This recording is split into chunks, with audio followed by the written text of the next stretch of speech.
Okay, so that should be live. Just running the last couple of checks before doing anything else. 2 seconds.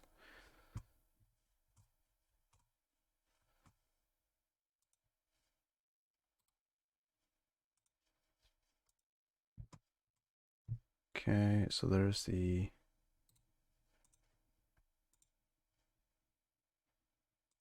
pop-out chat. Grand. So this is muted. We have our game here.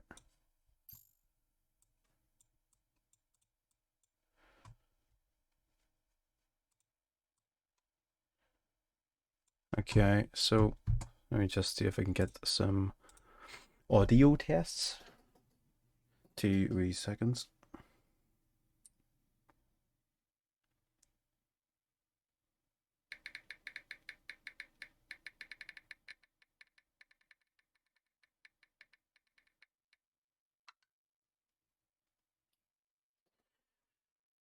Right. Okay, let's have a look at the stream deck. I'll be on again. Hello to everyone who may be watching this in post, or if anyone's watching it right now. Again, fairly new to the whole Twitch thing. So, still... Okay, so we've got one person watching. I don't know if that's me. That might be me. Just waiting on someone jumping in here to test the audio. Let's get some music on the go. Turn that down just a wee bit. It should be fine. We're not taking off until 6, so we're just going through some technical details. Let's get the...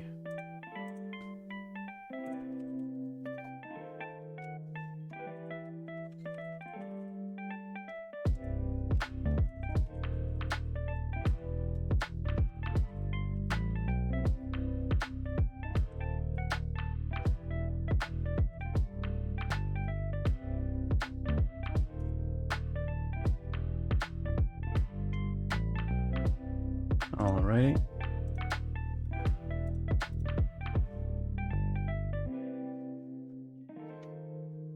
That is almost as good to go. Again, once it hits 6 here, we'll be kicking off.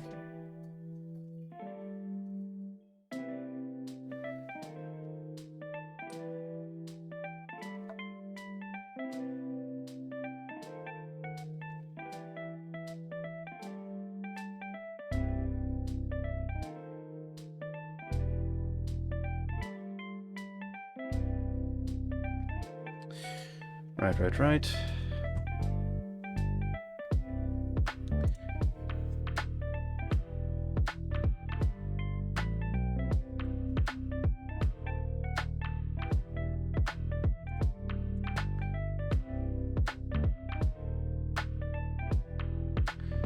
2 more minutes.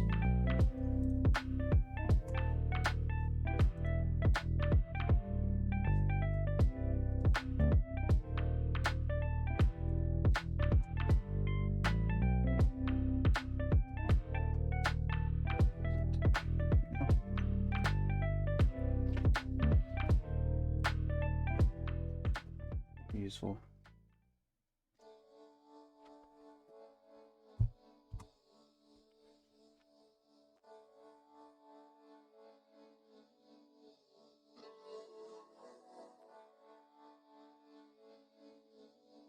Right, I'm not sure what you're referring to as crinkles.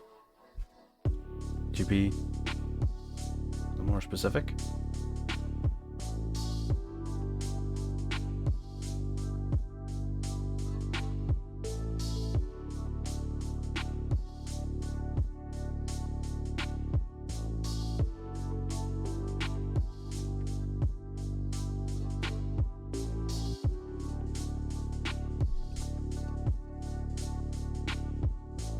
Speakers are glitched.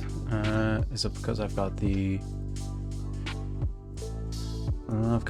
stream muted on my side? The thing I can think of is potentially the music causing an issue. Let's turn that down a bit, and let's have any audio playing on my side turned off. Get that turned off. Right, so that is gonna... Oh, right, I get you. Okay, well that's fine then. Well, that is officially now 6 o'clock, so I know there's not a lot of people in just yet. For anyone watching this in the future, so watching the video just from it being posted, welcome to the stream here. So on the stream we're going to be going over the new festival, the no extra deck festival. We have a couple of interesting decks lined up. I haven't played any of it as of right now, so this will be, you know, first experiences and sort of getting to see what we're actually going to be doing here. So let's see if we can get I think people are just gonna start trickling in now, so that's dead on. All right, so first things first, we're gonna have a look over a couple of decks. Now of course everyone knows that you're gonna be able to play eldlich, you're gonna be able to play floowandereeze, play all of these toxic decks, you know, what we're not doing that. We're gonna start off with some standard original duel monsters, blue eyes or dark magician type action. We have been doing a lot of dark magician on the channel recently, so we may want to start off with some blue eyes action. So we'll have a quick look over the deck here. Very, very simple. Sort of a mix between standard, sort of pure blue eyes, you know, with some of the ritual monsters in tow. Lots of very strong back row, which is going to be very, very big in this particular event. Again, as far as I can estimate, regardless. So potentially things like twin twisters may be handy for people if you want to be playing twin twisters and stuff.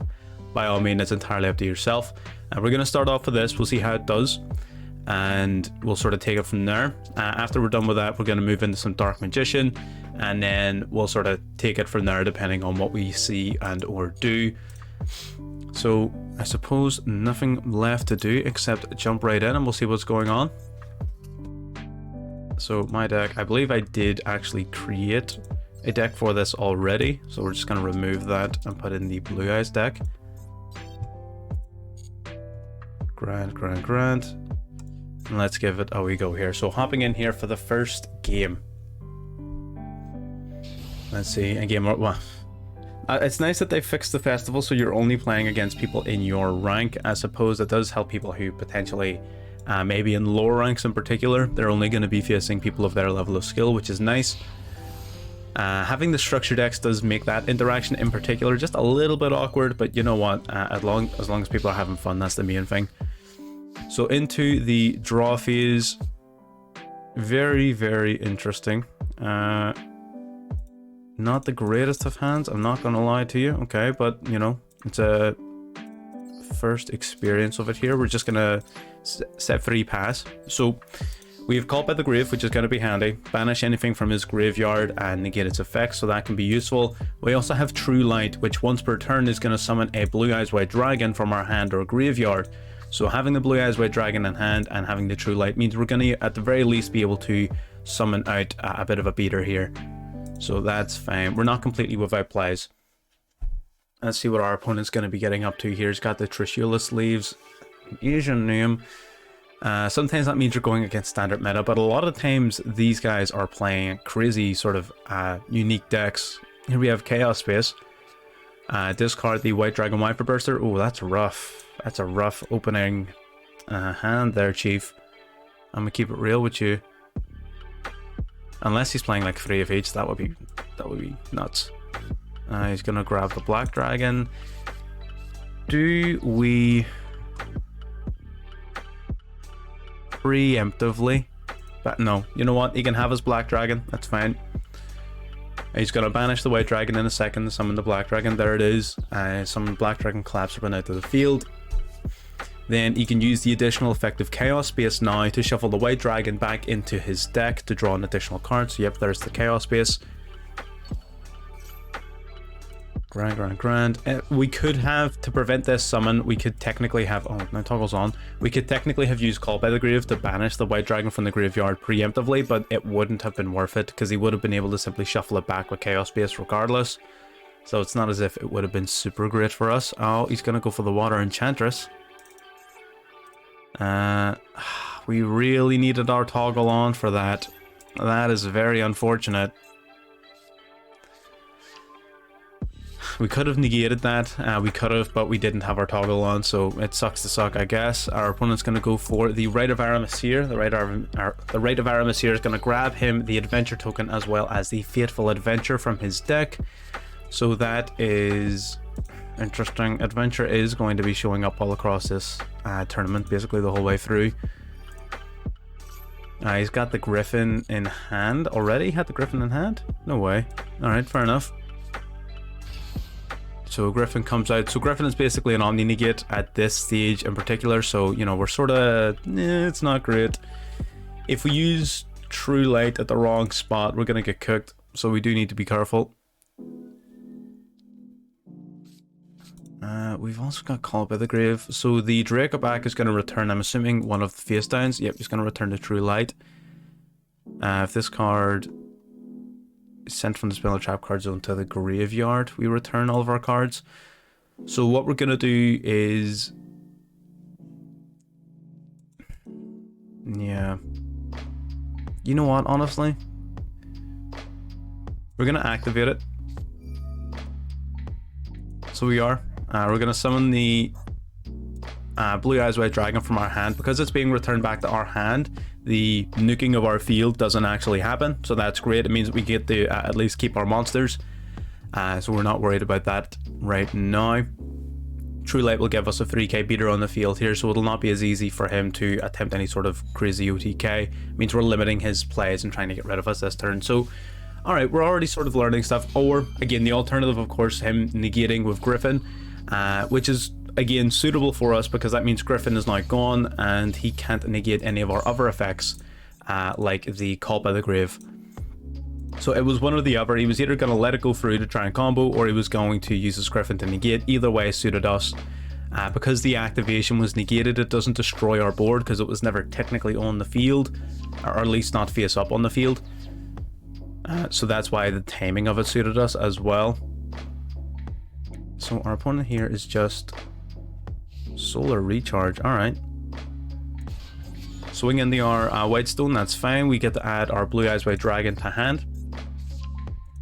So we don't mind losing that at all. We do have a backup True Light as well. So unless our opponent has an additional way of putting a negate on board, we're not too worried about them making any sort of plays. This time what we'll be doing is going into the following turn, we'll be preemptively using True Light before he can put the Griffin Rider on board. Set 1 and pass. Okay, so I'm not entirely sure what our opponent is playing. I'm not sure if our opponent knows what they're playing. True Light again. Yeah, we're taking one of these out. Are you kidding me? First game in and we open all three. My lord, Brick Eyes in its truest of forms here. Again, I didn't test any of these decks or strategies beforehand. I wanted this to be an authentic first-time experience. We will be actively building the deck as we go along inside of the stream then. So if we just sort of keep it going, continue our main phase. No, we're not going to continue our main phase. I forgot he could be summoned during my turn. That's rough. I should have set both of these. Yeah, okay, that's fine. So we're learning. Yeah, so Blue Eyes, there's one or two things that might need changed. He's gonna returning our Call by the Grave. Alright, that's interesting. That's fine, that's fine, that's fine. So he does have the Griffin Rider, so he can negate our True Light. If he's gonna try and combo off, we do want to keep the True Light sort of set until he does decide to do anything. Yeah, he's just gonna go in the battle phase. He doesn't have any combo potential. I didn't think he did. So that's fine, honestly. We don't mind taking an extra wee hit or two. We're just going to keep it preserved for the Wandering Griffin Rider. Otherwise, he would just search for it again off of Fateful Adventure. Now, if we activate something, he won't be able to research for the Griffin Rider, so he won't have it to hand to summon even on our turn. So that's fine. We're not drawing great. But again, that's mostly because the deck's going to be a bit filled with bricks. But that's fine. We're learning here. We're going to know what exactly we need to take out coming up. He's going to use his Griffin Rider here. That's fine. We knew that was going to happen. But what that means is our third True Light, which is a joke, is now going to be alive. We're going to be able to resummon a Blue Eyes White Dragon from the hand. So we now that we've gotten rid of the Griffin Rider, we don't need to worry about it happening anymore. Unless he's got more of them in hand. In which case, you're just the best, I suppose. We're going to turn the toggle on, because he has to respond to the activation. So we're going to use the True Light before anything actually happens. So we're going to use its effect now to grab a Blue Eyes from the hand. We're going to summon it out to the field. We can't really afford for him to be doing anything like that. So now the Blue Eyes White Dragon is untargetable. I'm pretty sure this cannot target, so he cannot target it for Dracoback. So what he's gonna he's gonna use Dracoback to try and return the Blue Eyes. It's instead gonna have to return one of the back row cards, which is fine. So he's got Raiden in Graveyard. That at least gives us a call by the grave target if he does decide to jump the gun on that. He's playing actual lightsworns. Okay. Thought it was just a lightsworn engine, but this man's got the Judgment Dragon. That's going to be pretty interesting. I can see a few people filtering into the stream now, so it's nice to see everyone here. Our opponent's going card destruction. Does that benefit us? I'm pretty sure that benefits us. Losing the ARA sucks, but you know what? Like, gaining an imperm off of that is pretty great. He doesn't have enough lightsworns in his graveyard to actually do anything, so we're not too worried about it. He's going to go Fateful Adventure here. He's going to try and discard one to grab the Griffin Rider from the deck. Again, we're not worried about that literally at all. He's going to have to discard a card now, so whatever he drew into, discarding a... Oh, the Dragon of the Lightsworn. So he's got Uno Dos... He's only got 2 with different names, so he's not even close to getting his Judgment Dragon conditions. So for anyone who doesn't know Lightsworns, a Judgment Dragon can be special summoned when you have 4 or more Lightsworns with different names in the graveyard. So right now he's only got 2. So it's not doing anything for him. The Dracoback cannot return the Blue Eyes White Dragon. It can return the True Light, but unlike Eternal Soul, it does not actually destroy our field. So yeah, he's sort of screwed the pooch on that one a little bit. He does have an Omni-Negate on board, but he doesn't really have any way of getting over our Blue Eyes White Dragon, which is good. Just the only tournament in which a 3k beat stick is going to be actually sufficient. That's great. You love to see it. We do have Foolish Burial, so we do have a decent amount of plays here. We can use Foolish Burial to send the White Stone of Ancients to the graveyard next turn to summon a Blue Eyes at the end of the following turn from the deck. So we can grab our Abyss Dragon. Abyss Dragon's going to set up a Chaos Max play for the following turn. So we're looking pretty good. We've got some plays going on here. Actually, now that I think about it, the ARA was actually dead because we had the Blue Eyes in hand and it can only send from deck to graveyard. So yeah, I'm sort of actually glad that he played that card destruction. That suits us right down to the ground. He's really messed himself up here. He's just thinking about his options. He doesn't have anything he can do. He is struggling here. So what exactly is the plan? Yep, switching the defense. The Fateful Adventure will protect his adventure token from destruction, which, you know, is what it is sort of thing. We're just going to have to do our best to play through it. We are going to take out this Griffin Rider though. That little dork's getting, he's getting decked. Oh, Lumina. Yeah, he doesn't have anything banished to revive off the Lumina. So the Lumina's sort of dead. That's grand, that's grand, that's grand. It's a good thing we didn't use Cult by the Grave preemptively, otherwise he would have been able to use the Lumina's effect, which it basically would have just granted him a whole bunch of card advantage. What we're going to do here is we're going to discard the Melody of the Awakening Dragons. Use Melody of the Awakening Dragons. We're going to discard Imperm actually. We're going to be a bit ballsy here. And we're going to try this. He's going to try and negate us here. That's fine. That just means he doesn't have it to hand anymore, so we can use our True Light again on the opposing turn. We can send our Foolish Burial as well to the graveyard, and he can't negate that. So again, that's fine. It didn't really matter what card he negated. Any of these cards are super powerful, so we don't really mind which one he chose to negate. Foolish Burial is going to send one of our monsters to the graveyard. We're going to send the White Stone of Ancients. It's the only one that grants us any actual advantage. And then at the end of the turn, we're going to be able to summon out the Abyss Dragon, and the Abyss Dragon's going to grab us Chaos form as well as the Chaos Max Dragon. So we're basically setting ourselves up to win next turn, and it's going to be quite successful. So our opponent's going to go Call by the Grave here. Oh, sorry, maybe he got us. That's fine. So that means his set card is useless, which is grand. We don't really care about that then. The Chaos Engine's really not that great whenever you don't have an extra deck, whenever you don't have like the Striker Dragon in order to manually search out your cards and stuff. So I don't know how I feel about that little engine he's got there. We're gonna take out this Lumina. Lumina would be able to special summon banished Lightsworns, so we don't really want to give him that opportunity. Lightsworn is a very interesting option. If I had the Judgment Dragon, I would 100% be testing it out. Wait, what did he banish from the grave? Oh, he banished the Blue Eyes White Dragon and not our Ancients. I just assumed he banished the Ancients. Pay attention, ladies and gentlemen. So our opponent really did mess up here, because we do get our Abyss Dragon. Abyss Dragon, when it's summoned, will grab a ritual spell basically from your deck to your hand. We still have Chaos Form in our deck, which is the main ritual spell of the deck. And at the end of every turn, if you have a Blue Eyes either on your field or in your graveyard, you will be able to grab a level 8 dragon from the deck. So we're going to grab the Chaos Max Dragon. That's basically going to set us up for a win here next turn. Yep, hello there. Ger Connect, I'm assuming that's your name. Is that GER is in Germany?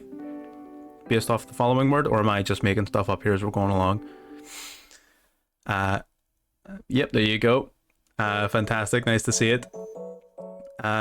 So we're testing out Blue Eyes here first. We drew 3 copies of True Light, so it hasn't been great, but we're figuring it out. We're probably going to edit the deck a little bit here. This is authentic, first time looking at it, first time using these decks, so we are going to be actively building and changing as we're going along. So if you have any suggestions, feel free to toss your 2 cents into the hat. We are for sure taking out at least 1 copy of this. Eldlich with... Eldlich... Fair enough, you know, predictable meta, decent deck. Playing it with the Winged Dragon of Ra, that's pretty cool. The Winged Dragon of Ra, actually, if it was ever going to be viable, will be viable now. Our opponent doesn't know what to do here.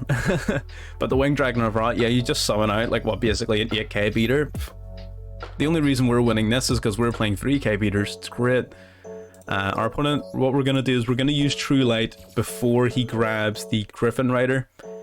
Because again, we don't want him destroying our True Light, basically. We already have 2 copies of it in the graveyard, so we're sort of running out of copies. We don't actually even have anything to grab off of it. So what it's basically just doing then is it's just making our Blue Eyes untargetable, which is still great because it means that he can't Draco back it back to our hand. So there is still a function behind that. But we don't actually get to use any of these other effects because he has banished our other Blue Eyes White Dragon. We only play the 2, unfortunately. How many lightsworns does he have in his graveyard? Uno, dos, tres. He's got 3 with different names. Okay. So our opponent's playing lightsworn, and he does in fact have like the Judgment Dragon. He's got 1 in his graveyard. I'm assuming he's playing more in his deck. So we are worried about the Judgment Dragon coming out and just mopping us all up. But he doesn't have the resources for it just yet. My first main deck was blue. Yeah, the Blue Eyes White Dragon. It seems like it's a very go-to type deck, to be honest. It really is one of those things that, like, okay, well, I'm just gonna play him also with his 3000 attack. So yeah, no. As well as that, we've got another deck lined up, Dark Magician, and we may build up a deck specifically around the Chaos Max Dragon, but I only have 1 copy, so I don't know. We'll see how that goes. Solemn Judgment is an excellent card to rip into here. But honestly, it's game over. We're going to go Chaos Form. Chaos Form, we're going to tribute the... Oh no, we're going to get negated. Okay, no, that's fine as well. Shit. Thank you very much. You love to see it. So that's fine, that's that Griffin gone. Eventually, we're going to get rid of this this setup. He doesn't have the endurance to, like, outlast us, so we don't really care about that. So what do we do? We're going to take out this token. So the first time the token would be destroyed, it is protected by Faithful Adventure. So now we need 2. We basically need to destroy it twice, which is why we're setting up the way we are. We'll wipe it out with the Abyss Dragon first. Faithful Adventure will protect it. And then we'll take it out again with the Blue Eyes White Dragon. And as well as that, by taking that out on this turn, it means he cannot use the Black Dragon to search his deck for the White Dragon, which, you know, we would have just been giving him advantage at that point. And speaking of advantage, the Abyss Dragon adding a monster to our hand every single turn is phenomenal. You'll love to see it, you really do. We're going to add Levianeer this time. If he does manage to, against all odds, out our board, we will then have some pretty decent follow-up with the Levianeer play. I'm really hoping to draw in the trade in here. We also have Judgment, whatever card he just drew. Banish 1 light, banish 1 dark. Is that Chaos Sorcerer? Oh my, it's actually Chaos Sorcerer. Absolutely not, Chief. Get your little dumbass out of here. Chaos Sorcerer, man. I didn't think it was actually going to be this, but 100% it turned that's nuts. I haven't seen Chaos Sorcerer in years. What do you mean? He's going to use Fateful Adventure, but he's not going to be able to do anything with it. If he adds the Enchantress, yep, he adds the Enchantress, it gets discarded because of its own effect. We have our toggle on this time, so now we're going to use Call by the Grave before he can use the Enchantress. We're going to get Banishing, and we don't need to worry about that anymore. So he's kind of cooked. He doesn't really have a lot of options here. We draw into 1/1, which is really, really good, because now we don't have any ritual spells left, so unfortunately, Chaos Max, kind of useless, but we do need a Dark Monster in our graveyard for the Levianeer at a later stage. So now we're going to grab the Sage with Eyes of Blue. Actually, was that the right play? It doesn't matter, any level 1. We don't have anything left really to summon off of the White Stone, so it doesn't matter. Now that we have the resources in Grave, yeah, so now we have the monsters in Graveyard, we're going to banish 3 from the grave to summon out our Levianeer. We're not going to be using its effects, of course, because we want to be attacking this turn. We could use its effects, actually. No, we'll not use its effects. If we use its effect, pop 2, we only have 5,500 damage. Whereas if we don't use its effects, attack with the Abyss Dragon, then these two directly, that's 6k to the face then, so that's lethal. So 25, taking out the Black Dragon, 3k to the face, and the Blue Eyes White Dragon finishes our first game in the No Extra Deck Festival. So not bad for a first game. A couple of things we definitely need to change or improve, but you know what, definitely not the worst. So that's grand. We get our 500 medals. I believe that will give us a few gems here. Oh yeah, 300. You'll love to see it. We're going to edit this deck very quickly here. We're going to take out you and you, take out 1 copy of this.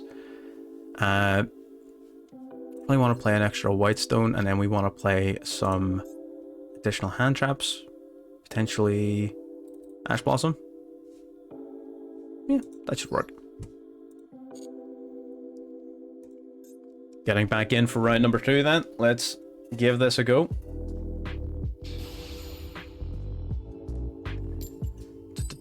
Coin toss. We're going first again. Do we want to go first?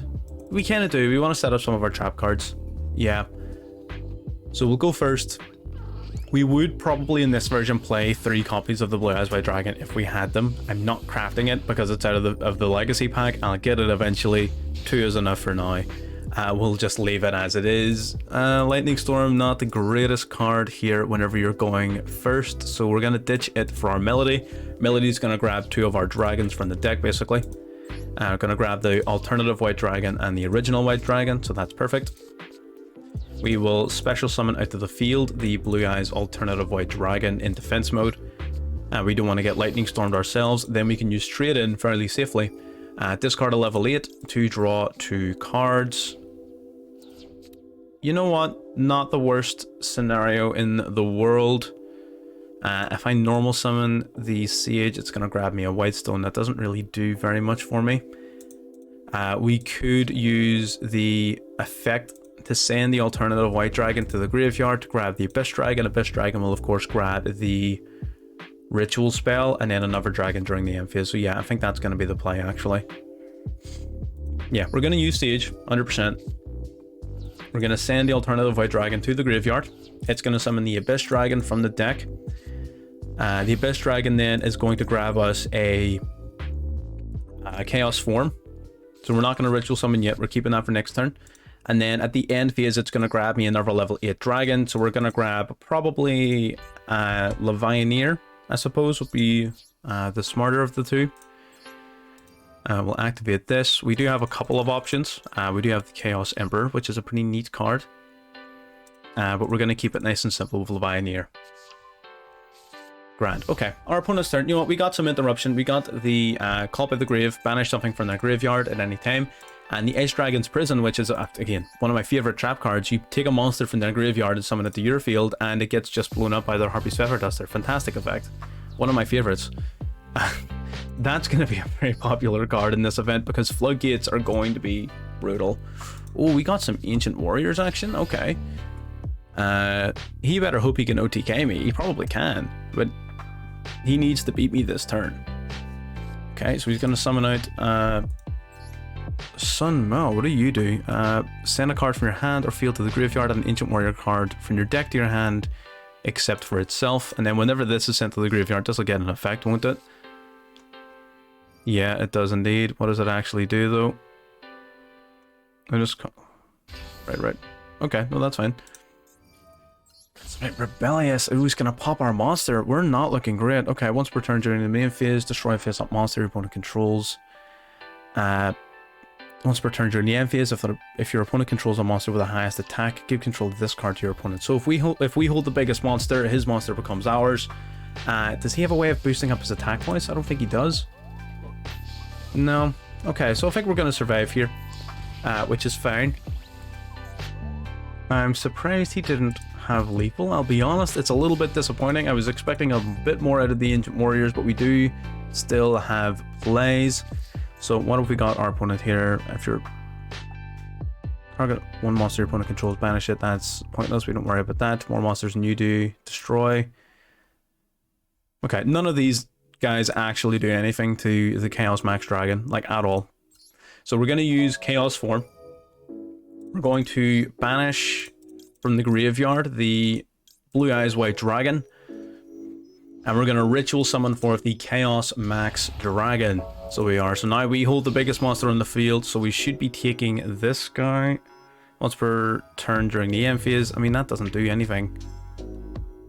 During the main phase, destroy one face up with your monster your opponent controls. Yeah, that doesn't do anything because we can't be destroyed by card effects. So what have we got in the graveyard? We have 3 light monsters. We could technically summon Levianeer. I don't know if it's worth it. Yeah, we probably should. We'll banish all 3. Why not? The reason we're going to do that is this Rebellious, this guy here, if we can take control of him and destroy his other 2 monsters, we're going to be sitting real pretty, so we are. So we're going to summon Levianeer. We're going to take out this guy in the middle. Grand, so that's perfect. And then Levianeer cannot attack you. Why can you... Cannot be targeted for attacks. Okay. Is it worth just taking this guy out then? Once per turn during the main phase. Quick effect. No. Once per turn during the end phase, if your opponent controls a monster with the highest attack, give control of this card to your opponent. So because we control the 4K beater, we take then his Ancient Warrior. So I don't actually even want to take that guy out. So during the end phase, we then take control. Yes, sir. Yes, sir. Yes, sir. Okay, nice. Ancient Warrior effect activated. He gets to return it back to his hand. Alright, well, fair enough. So it didn't end up doing anything for us. That's why you need to read your cards. It's too much reading. I'm not sitting reading all of this nonsense. You want me it? So you special summons this out. This will destroy a face-up monster your opponent controls with the highest attack. Again, our Chaos Max Dragon cannot be targeted, cannot be destroyed. So how he's planning on getting over this, it's realistically going to have to be by battle, which the Ancient Warriors can do. He just needs to be smart about it. So we're going to wait and see exactly what our friend can do here. Let's see here. That's not even the correct title, my guy.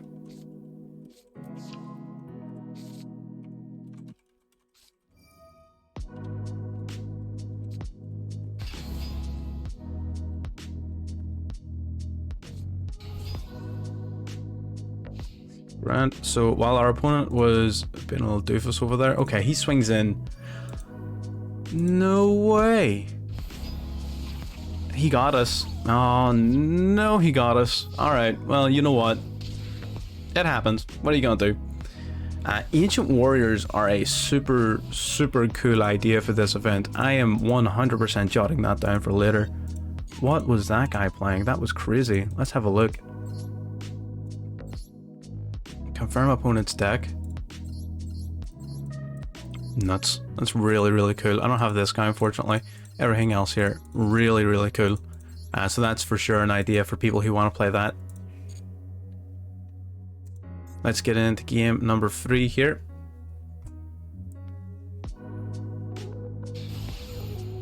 Let's give it a wee go. Let's see what's going on. Music's still on. Just let me know if there's any issues when it comes to audio and whatever. I don't have headphones on, so I can't hear it myself. We're going second. Oh no, Blue Eyes going second? No way. Let's blow this guy away. Again, this version of Blue Eyes, it's just a touch slower than the regular versions, so it's not, you know, invincible or anything like that. Our opponent goes me in phase 1. If we're up against floowandereeze, I'm not going to be happy about this, because we do have Maxi in hand. Pot of Desires, interesting. We'll let that go for now. We'll let that go. Let's see what our opponent's playing before we jump the gun with Maxi here. Oh, yeah, well, no, not a chance.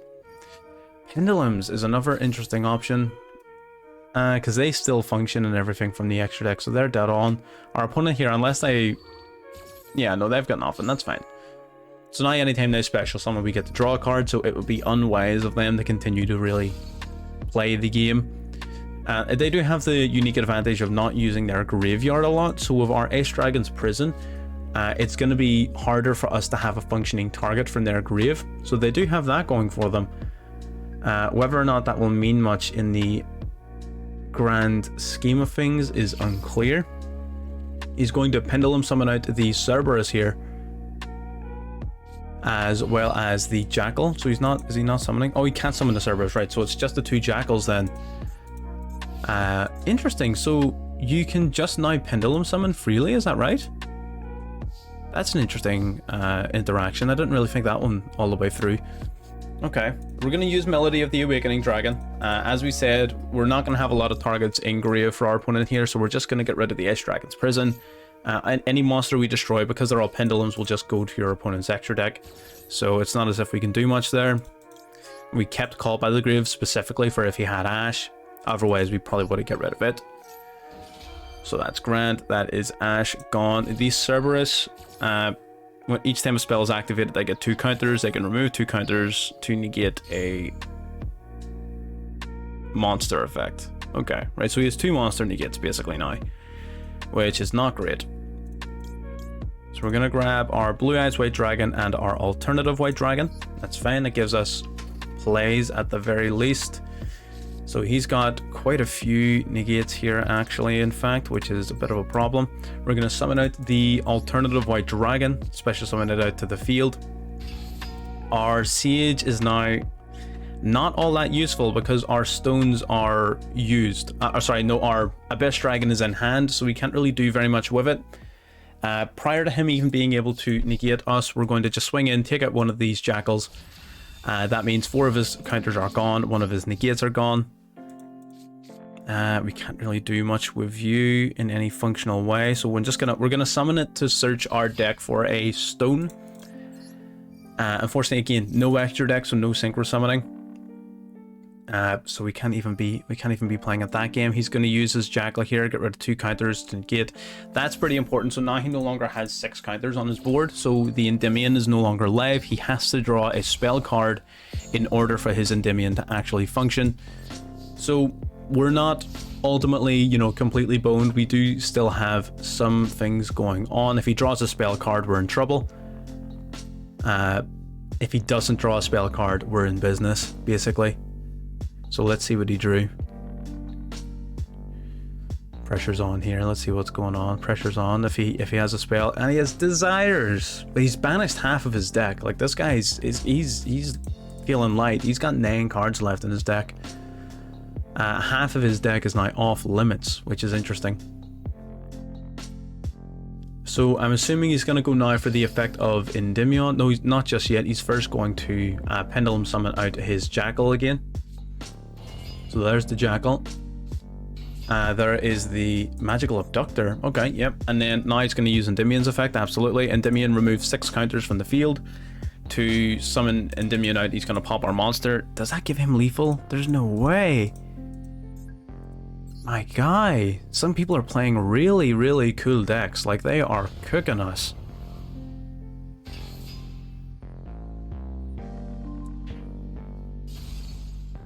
Man, they really are cooking us here. So 24, 24, 28. It's got the Mythical Institution, so every time a Mythical Beast card is destroyed, he gets 2 spell counters.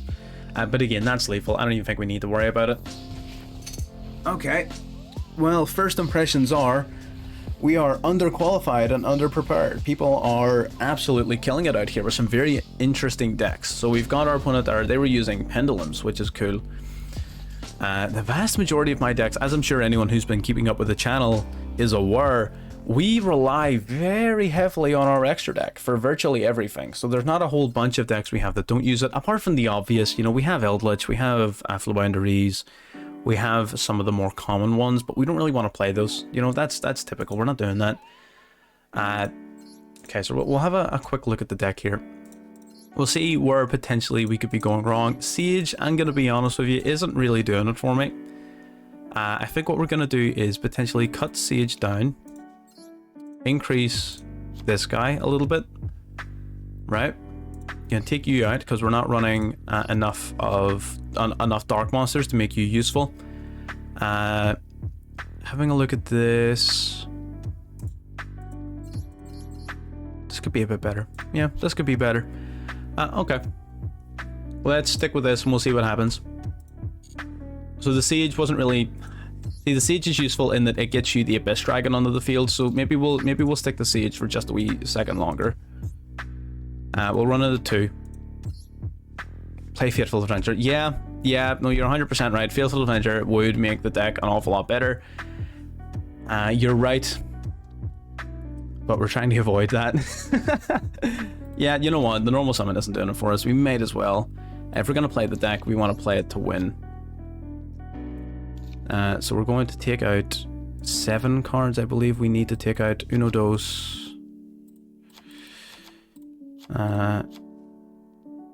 What do we not need?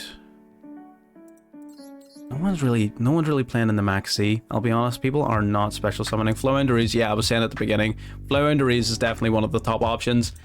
It's just not something we want to play, at least not just yet. We're as first impressions, we're experiencing the event for what it is. We're seeing what we can get away with in terms of decks that you can't normally play. Like, you can play floowandereeze just in ranked whenever you want.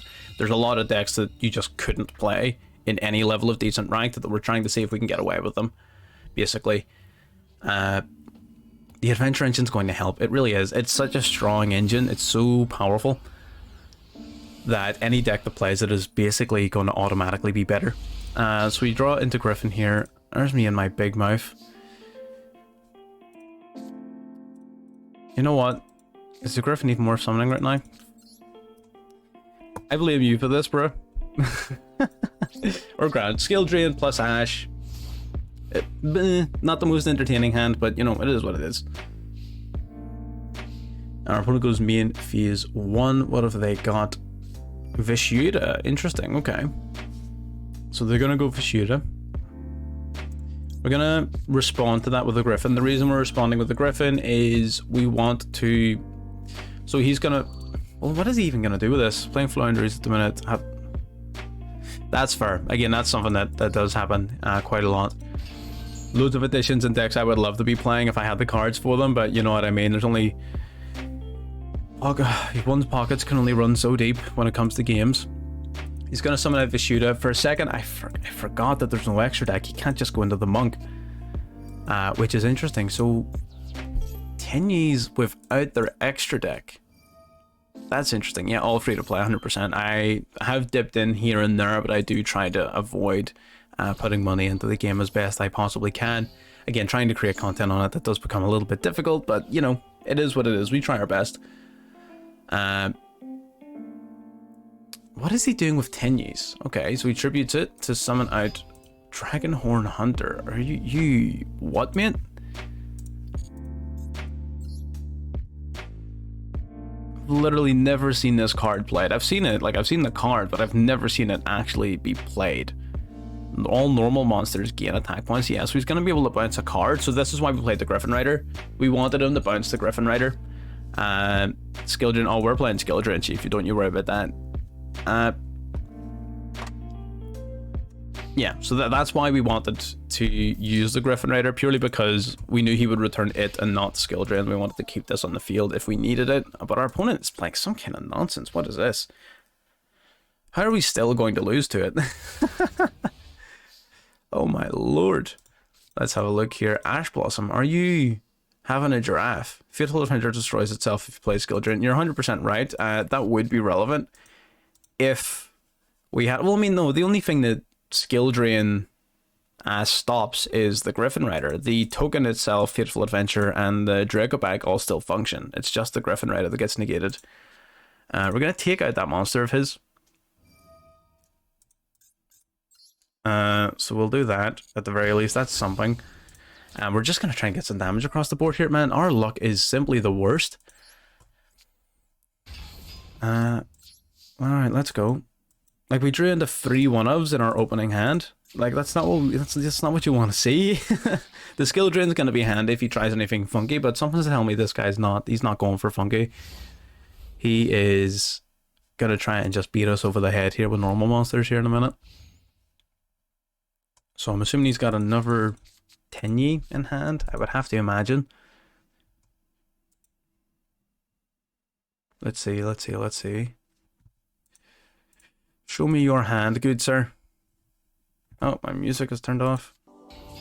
There it is. Yep, he is, 100%. He's going to try and just beat us over the head with normal monsters here. Vishuda again. I mean, that's fine. If he returns the Griffin Rider... Yeah, he's going to return the Griffin Rider. We can just resummon it. So, like, that doesn't even matter. End of the main phase. During the main phase, we can summon it. Yeah, so we have to summon it now.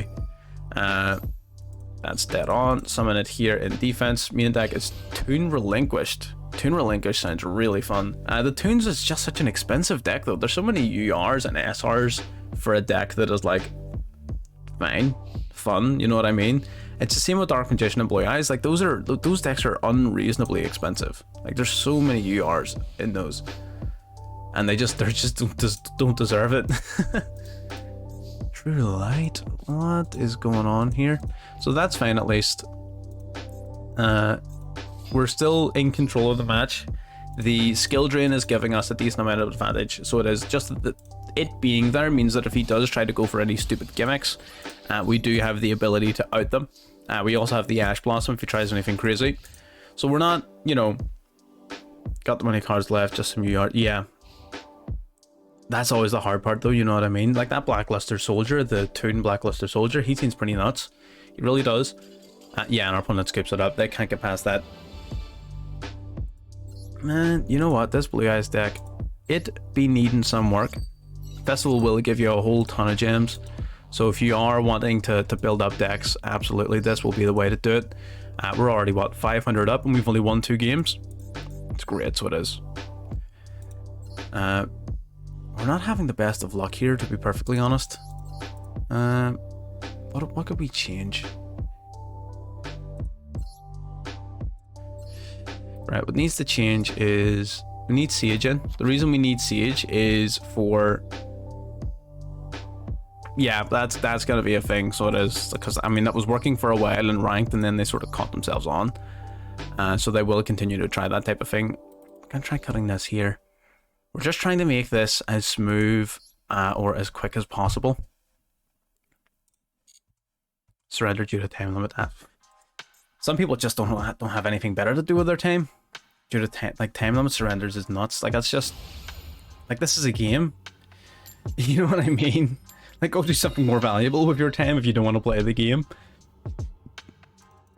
Doesn't make any sense to me. But here, a win's a win. You know, take what you can get. It is basically free gems then at that point. There's an instant fusion cup. Yeah, 100%. That's the... that was from the previous event. Yeah, 100%. That came out during the previous event, so it did. We're going to use our Enchantress. Enchantress will banish itself from our hand to grab us the Rite of Aramasir.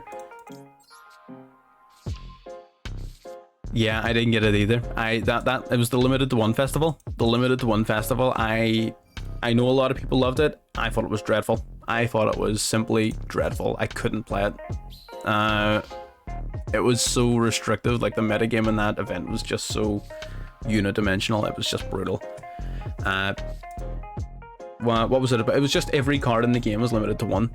and there was a whole bunch of extra cards banished, but like the whole meta was literally just level 3 Phantom Knight spam. Like the whole meta was like Virtual World Phantom Knight spam. You couldn't, there was nothing else that was nearly as good at it as it. That was, so it was just, it was a cool idea, but it just didn't work out. It just is what it is. Yeah, 100%. Yeah, in theory it was cool, but in practice it just didn't pan out. So I mean, what can you do about it?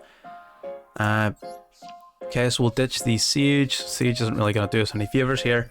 We have our Griffin Rider for our Omni Negate. I sort of wish he returned as cost. That would almost have benefited him. Because he would be able to play through things like Skill Drain, but because he returns as effect, you know, you don't get that privilege. Great, so we're going to play Dracoback, set our Skill Drain, and pass turn. That's fine. Okay. Okay, that's fine. So we've got Omni Negate, we've got Skill Drain, we've got a 2k beater that can return a card and can be destroyed once per turn. So we've got some plays at the very least. Reinforcements of the army. What is Reinforcements of the army grabbing? Benkai, no way.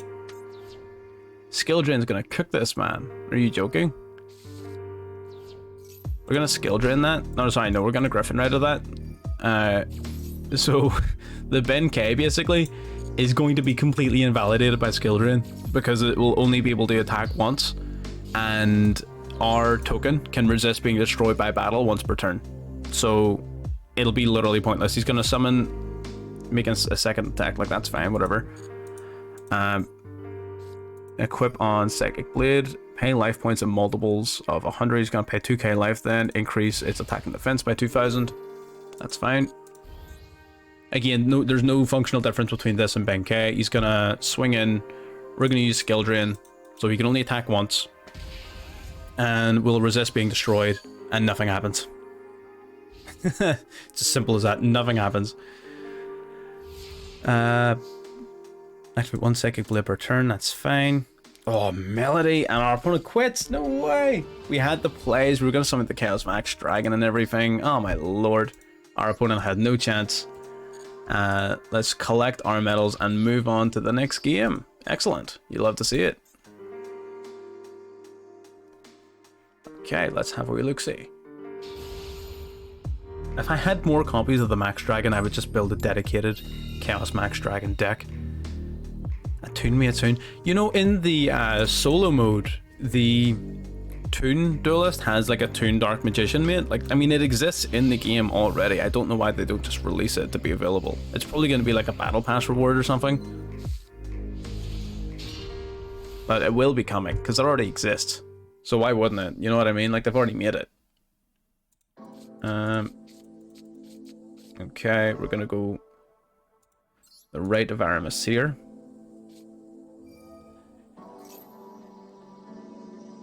Okay, great. Okay, perfect.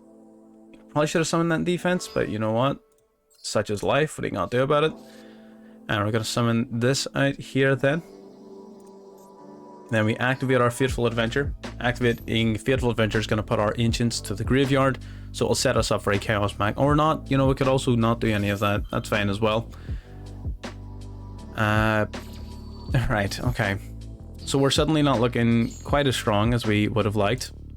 We're going to summon the Whitestone of Ancients, purely because it will trigger our Fateful Adventure to grab us the Dracoback from the deck. Dracoback, of course, will effectively protect our token from destruction at least once, and will allow us follow-up sort of board breaking, so that's fine. We've also got Solemn Judgment, we've also got Ash, so it's not as if it's not as if we've got nothing. It's just we have less than what we would have liked, so that's fine. Gizmek Orochi, that's an interesting one. Okay, I see you. So this guy can't use his second effect. He can only summon himself out to the field, so he's basically just a 2400 beater.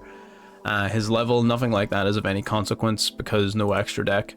So I guess he's just a beater. I'm assuming our opponent's playing Grand Maju then. Alpha, oh, we're not playing around with Alpha, not a mission. Alpha is just going to start bouncing all of my cards. So we're going to ditch the Alpha. Solid Judgment, that sucker. Unless he's got like Grand Magi in his hand, he's gonna be struggling a little bit here. But every time I face it, they always have it in their hand. It's crazy. Let's see what you've got, Chief. Battle phase, perfect. You love to see it. You're gonna swing into the Ancients, are you? Either one of these suit me. One, you can't destroy the token, or two, if you destroy the Ancients, I get a decent chunk of advantage. So you do you, Chief. You tell me what you want to do. Gonna take out our monster, that's fine. Makes total sense. Just getting some damage across the line here against us, that's fine. But we are in a somewhat decent position here. Our Ancients is going to resummon from our deck. This one's a bit useless. Yeah, so this guy can only use his effects whenever we've got a Blue Eyes in play, so we don't have one. So let's get a Blue Eyes in play then, simple as that. We'll summon the Blue Eyes White Dragon straight from the deck. Turn change, our turn here, draw. Another trade in, sort of killing us a wee bit, that's fine. You can grab me a Griffin Rider, so yep, we're going to use this card's effect to grab a Griffin Rider from our deck. We're going to discard trade in to do so, which is perfect. We're going to use the Draco back then to bounce the Orochi back to his hand. Then we're going to special summon out the Griffin Rider in attack mode, so that's perfect. He can resummon that thing whenever he wants to, but whether or not it's going to be beneficial for him is a whole other question. So into the battle phase, we're gonna swing with the token first. So we want to swing with our lower monsters first because he is going to use his Orochi to block at least one of our attacks. So if he uses it early, then we can swing into it with the Blue Eyes. Whereas if we had his Battle Fader? Really? No way. Right, okay, we're going to negate the Battle Fader. Because we really need to get moving here. If he summons Grand Magi, we lose. It's as simple as that. At this amount of life points, we can't be allowing him to buy himself turns. So we do need to do basically as much as we can to slow him down. He's going to go for Imperm. Man, this is a bit rough.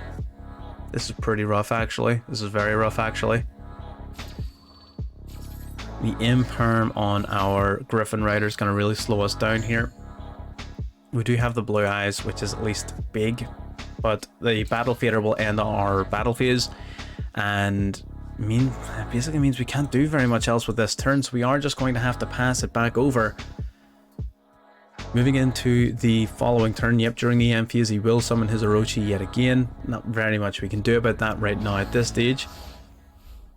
So basically, we're just praying he doesn't draw into the Grand Magi. If he draws into Grand Magi, we lose the game instantly. He's got 16 cards face down. We can only hope that at least one of those 16 cards is the Grand Magi. He's going to take out our Griffin Rider. It is what it is. And not very much you can do about that. Okay, main phase 2 into the end phase. Perfect. Grand. Imperm. That's actually really good. So the reason Imperm's good is if he does manage to grab the Magi, we can reduce its attack points to 0 whenever it declares its attack. So that's perfect. We're going to use our Draco back to bounce the Orochi back to his hand. Again, we're just basically forcing him into a position where he has to activate its effect either sooner or later.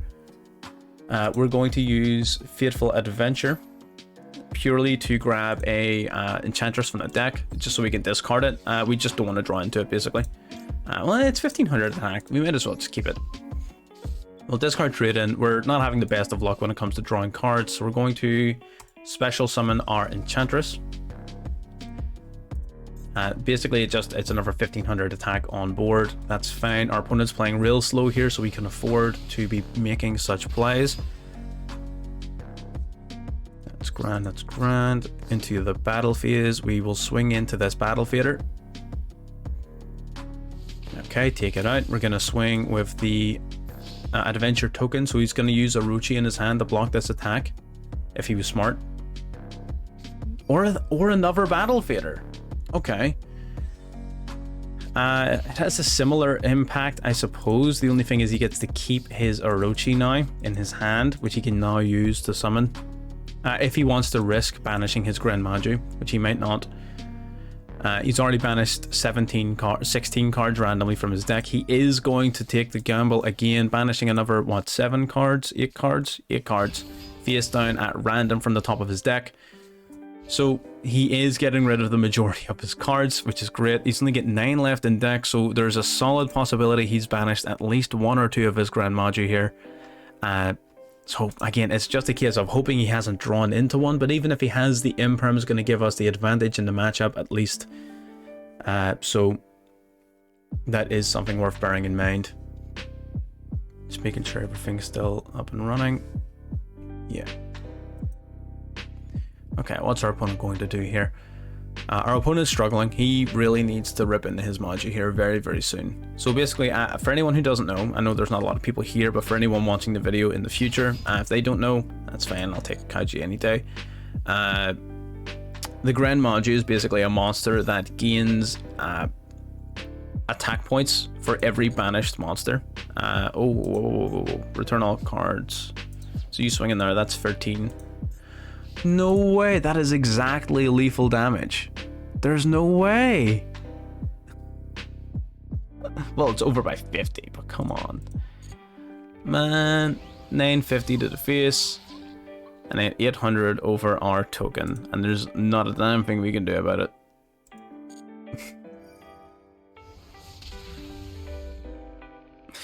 Rough. But what can you do? What can you do? Again, fairly, I wouldn't even call it an interesting deck. He's just playing, I'm assuming, Maju spam. Check profile. Is he not even playing it? He's not even playing the Grand Maju. What? How come you only get 50 medals? Because I lost. As simple as that.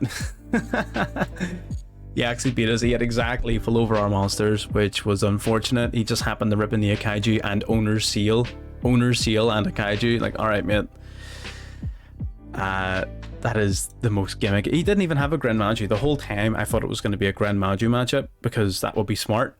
But he was just playing owner's seal with kaijus, and like, I appreciate the theory, but that's a bad deck. And it did beat us, so like that just means that we're playing a bad deck. So we're gonna have to change that up very soon. We've been playing blue eyes here for the first hour here.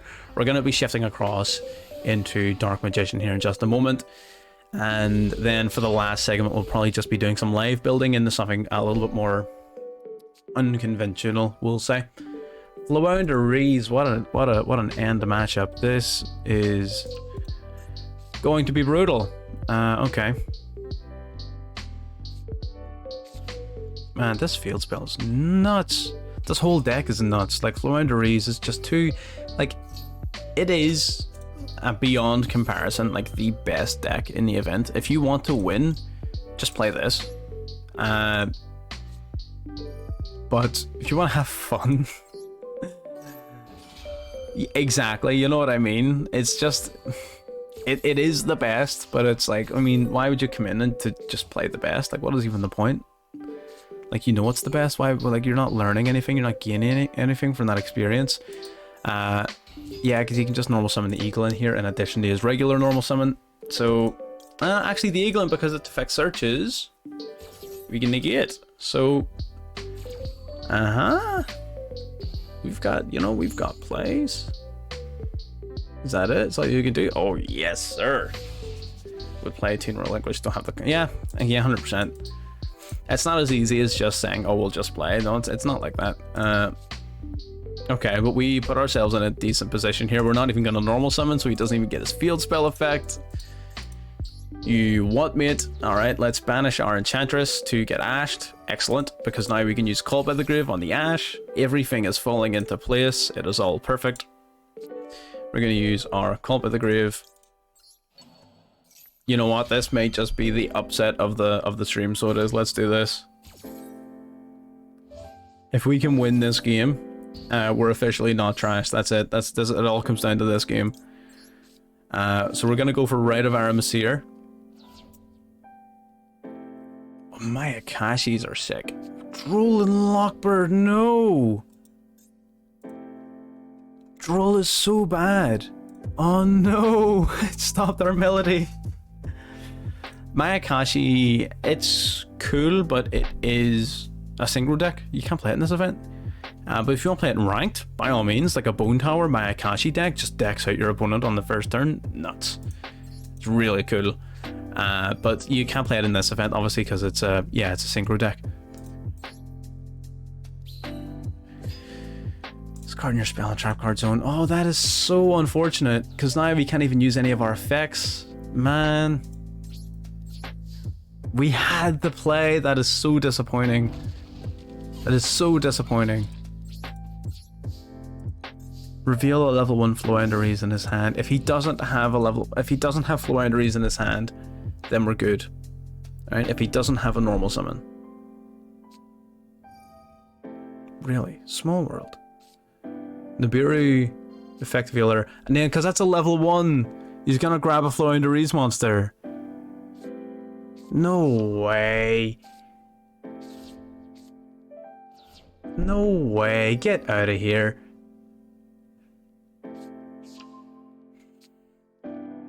That, yeah, small world, my ass. Get that out of here. Fair enough. You know what? I'm actually not playing small world in my floowandereeze deck. I haven't actually played floowandereeze just yet. That's actually really good to know. That's a very interesting tech. Optional effect. Peaceful adventure, I guess. We might as well. He's not going to destroy this by... Is he going to destroy this by swinging into it? Or is he going to go Razia to bounce it?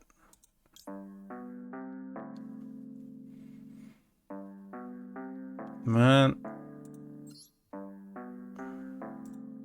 We're going to equip it. Purely because if he goes for Impen to put the floodgate up, then that means he can't get rid of our monster. If he instead opts to go for Razia, that means the floodgate isn't up, and then we have Melody of the Awakening Dragon to counter, basically. It's just some people, you know, people are just sitting, they're playing the game, they're distracted, they're on their phones, they're with their friends, they're doing something else as well. So, you know, it's just people being people at the end of the day. That's why when it comes to actual like YouTube videos, it's all pre-recorded, because you're not sitting there waiting on people taking forever to make a move. That's why it's just replays and commentary as opposed to live gameplay and videos, because, man, don't want to sit for half an hour every single video just idle twiddling my thumbs. On a stream, you don't have the luxury of skipping past that, but that's why mostly we do YouTube content. So our opponent has all sorts of plays here. I don't understand what they're even thinking about.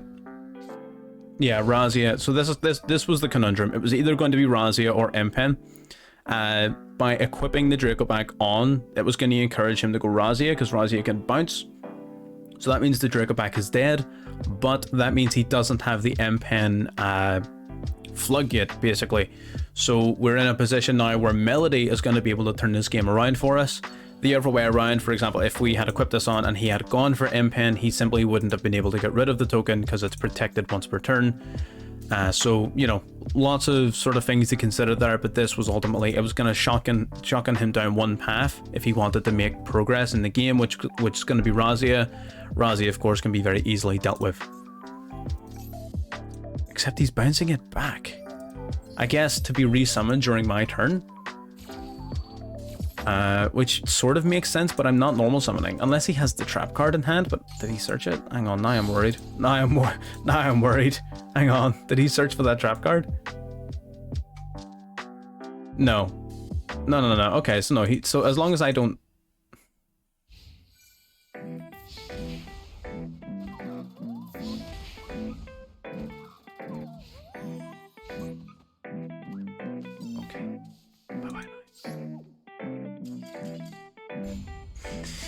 Yikes. We didn't have a way to out that. Barrier stature, we actually don't play a normal summon big enough to out it. And with no extra deck, what are you gonna do? Right, so that was Blue Eyes. Would I recommend playing it like this? Probably not. A lot of adjustments can be made to make it more competitive. This is a sort of down the middle, fun-ish route of playing it. It wasn't really built to be competitive, so you can take that, use it if you want. I would recommend making some changes to it, picking a route you wanted to go down and sticking to that route. But again, we're not going to worry too much about that for now. What we're going to do is load in some Dark Magician, because again, why not? Like, we're here, we might as well. Dark Magician, a deck, again, I have a few videos on it, but it's not a deck I'm very good with, and getting a bit of extra practice in an area where Dark Magician's probably going to be stronger than it normally is within the metagame, because it doesn't have loads of massively powerful decks to compete with. As well as that, it has a decent matchup against floowandereeze, which is pretty important. It is a fantastic matchup against eldlich, so it matches up well against the actual important decks in the metagame. We also have Dark Magic Attack, because we're not playing the additional extra deck stuff. We have room for things like this. So first things first, we're going to open up with a Magician's Souls. Magician's Souls is going to send from the deck to the graveyard a Dark Magician. So we're going to have that in graveyard ready to be revived by our Eternal Souls. Our opponent's going to go for Dimension Shifter, but they missed the uptake on that by not using it right away. So we don't even really care about that. We'll summon our Magician's Souls in defense. We're going to normal summon our Magician's Rod. So that's great to use that too late, which is fantastic. That also means we're playing against floowandereeze, which is good to know. We're going to grab Dark Magical Circle. Dark Magical Circle will check the top 3 cards of our deck. If we have a Dark Magician related card, we add it to our hand. We're going to go for a Soul Servant, because we already have Eternal Soul. We're going to place these 2 on top of the deck. And again, so every card we play gets banished at the minute. Any card sent to the graveyard is banished instead until the end of the next turn. So what we're going to do is we're going to play a few cards. Going to play Uno Dos. We'll also we'll keep the Dark Magic Attack in case he's got Lightning Storm, and we'll end our turn. Okay, so what is going to hurt us the most here is if he goes into Razia and bounces our Eternal Soul, because it will destroy all our monsters, and our Dark Magician, if it's destroyed under the present circumstances, will be banished, which is very, very bad for us. We only play 2. So we can't really be taking that risk. Into main phase 1 here, our opponent, I'm assuming, is going to normal summon a Rabina or an Eaglin or whatever. Terraforming as well, possibly the Search for the Field spell. Same sort of difference to us, really. Grand. Let's have a look here. Yep. Oh my god, floowandereeze. Who would have seen that coming? Boundaries and the Magnificent Map. Interesting. I'm assuming that these are all the places in the backdrop of the floowandereeze cards. Like, this would be Rabina. That's fine. So you'd have Rabina here. You would have Eaglin, I'm assuming, here. Yeah, I mean, they all must be. Like, surely it is. Yeah, it has to be. Yeah, there's the Eaglin with the city backdrop. There's the Rabina with the Tower of London backdrop. Pretty cool. Like to see it. Rabina and Eaglin then. So basically how these guys work, for anyone who is either watching now and doesn't know how it works, or anyone who's watching this from the future and doesn't know how it works, is the floowandereeze monsters, basically they all, when they're normal summoned, they will search your deck for a card, and they will allow you to normal summon again. So that's their effect. So you just chain normal summon, and they all have another effect that whenever they would be sent to the graveyard, they get banished instead. And if they're banished and you normal summon a floowandereeze monster, you get to add them back to your hand. So you just cycle back your cards constantly every single game. Every single turn, sorry. So you're constantly summoning, then returning, searching, summoning, searching, returning. And the end goal of the deck is usually one of a few cards. Their main boss monster, the one our opponent just searched for, the M-Pen or the Emperor Penguin, depending on what you're looking at, this guy. He's basically a floodgate. That means that all special summoned monsters in attack position cannot use their effects. So he's basically there to be a ginormous pain in my ass.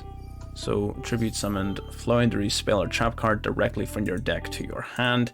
One of the other boss monsters you would have seen in the previous game would be Razia, the Storm Monarch, where it just bounces a whole bunch of cards back to your hand. That is another one they would typically go for, but those are the main two. There's also a couple of other ones like the Apex Avian, the Barrier Statues, things like that that come up but aren't every game. So do bear that in mind. Let's see here. Mpen's gonna grab the Unexplored Winds. Okay, and the Barrier Statue, man.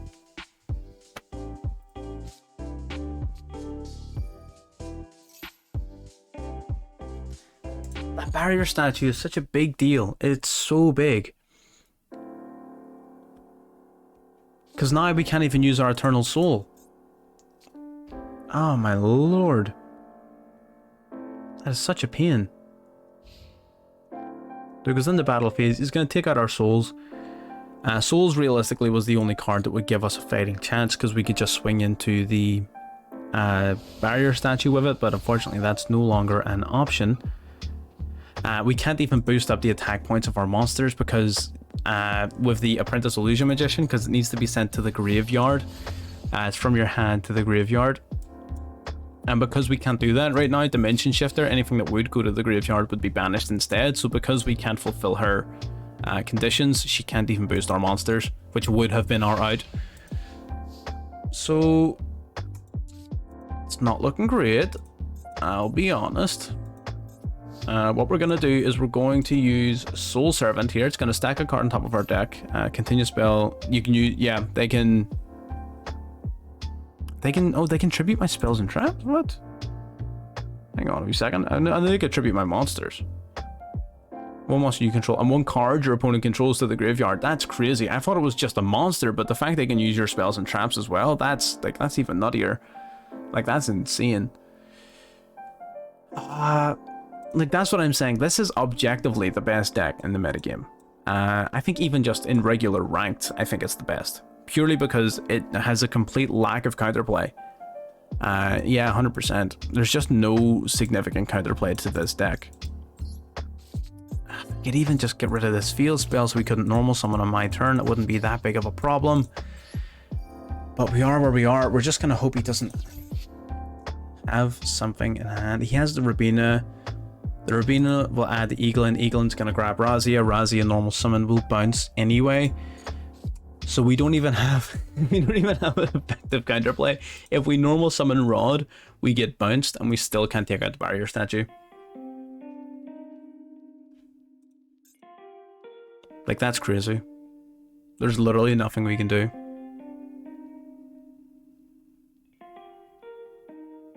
There's literally nothing. Well, GG's. Hope they were having fun. It is what it is. It's literally just a case. So whenever you're looking at a deck of Floodgates where you don't have any counterplay, because there is zero counterplay to that, the only thing I can think of is additional back row removal.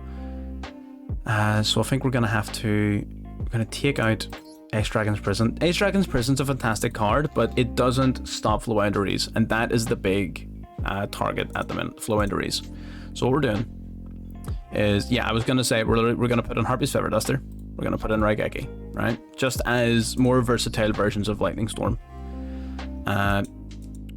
We're going to, I mean, they should help, but we need to draw into them a little bit more consistently. 1-for-1 with floowandereeze. Yeah, 1-for-1 is nuts as well, because it just puts out whatever you want. Although they don't get their normal summon effects, but you know, it is what it is. You're still getting more than enough advantage off of it already, so who really cares? We're going to use Effective Healer. I think is going to be the next course of action. No, we're going to use one Impermanence. We're going to drop the Dark Magic tag, I think. No, we're not. It's too good against Eldlich. I'm going to drop an Apprentice, potentially. Oh man, what do you drop for the... What do you drop indeed? Okay, no, we're just going to keep it simple. We're going to go a single copy of Effective Healer. Oh, we've already got 2 in here. 2 Veiler, 2 Ash, 3 Imperm, 2 lightning storm. We're going to go for another Veiler. I think that's going to be key. Again, Veiler and Imperm really slow down floowandereeze. These blowout cards are going to help break the board if we end up going second. If we're going first, Solemn Judgment really does help. So this hopefully should be a version that handles floowandereeze a little bit better. Everything else, our matchups probably just got a little worse, but what can you do? When you're up against the best, you have to be ready to fight the best. And that's the matchup we're aiming to beat. We still should have a pretty decent matchup with everything else. Mystic Mine, isn't Mystic Mine banned in Master Duel? I'm pretty sure it is. I'll check after this game to be certain, but I'm pretty sure it's forbidden. Mystic Mine would be, yeah, I'm pretty sure if it was allowed, I would have been seeing it, 100%. Mystic Mine, I don't think Mystic Mine should be, I don't think it should be allowed even in TCG or the OCG. I think that should just be banned. What a ridiculous card. Oh, fantastic. That's probably the closest thing we'll get to a win using this deck. That's great. You'll have to see it. But no, 100%. Mystic Mine, not a fan. Purely after seeing the end of that YCS, where it was a Sky Striker player who was playing Mystic Mine and was beating the branded Despia player, like right after that deck had come out. Such a degenerate way to win a game. Okay, we're actually in a game here. We're going against a cultured individual using the original backdrop. He's got a 47 card deck. We're going second and we drew up 2 big breakers. Nice. Oh, we drew a full combo. Holy crap. This is broken. This is the deck I really wanted to play, right? So I have a video on this deck. His version of it sucks because he just normal summoned the monster. But I have a video on this deck and I really want to test it out. I'm real excited about giving that a try. Draw 1 into an effective Veiler. Yeah, that's going to be handy in this matchup. Fantastic. So we're going to use our Lightning Storm. Wipe out the back row. And then he scoops.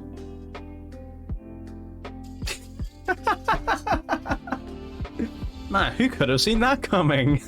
It was almost like that was pre-recorded. That's excellent. Man, that is 100% being clipped as a highlight. That was sick.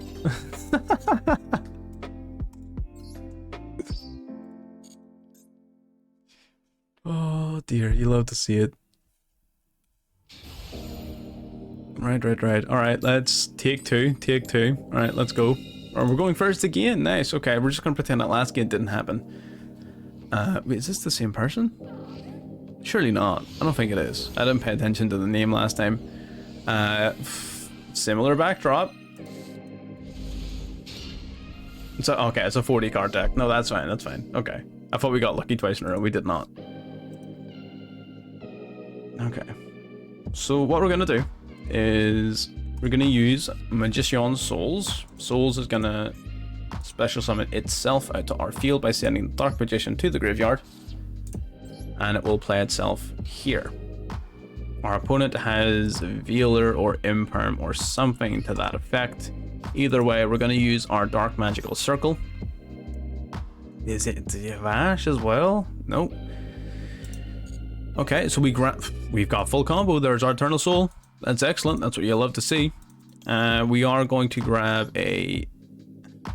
So, right, we know he has Imperm. So what I'm going to do is I'm going to use Magician Souls, right? We're going to discard our Imperm, right? To draw 1, supposedly, but he's going to, like, Veiler us or Imperm us. Like, we know that's going to happen. Or he might hold off on it. And then we get to draw our Solemn Judgment. So it was a win-win. So that's excellent. We're going to set 2. We have Veiler, we have Judgment, we have a Banish off of Eternal Soul. So we are looking good.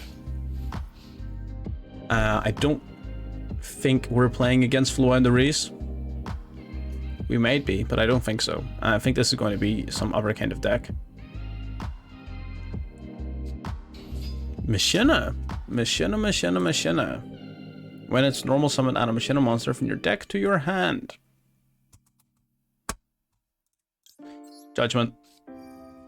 So the Machina deck doesn't have a lot of normal summons. It doesn't have a lot of like innate special summoning. You need to set up your graveyard first. So I know that's super quick judgment that we're now regretting.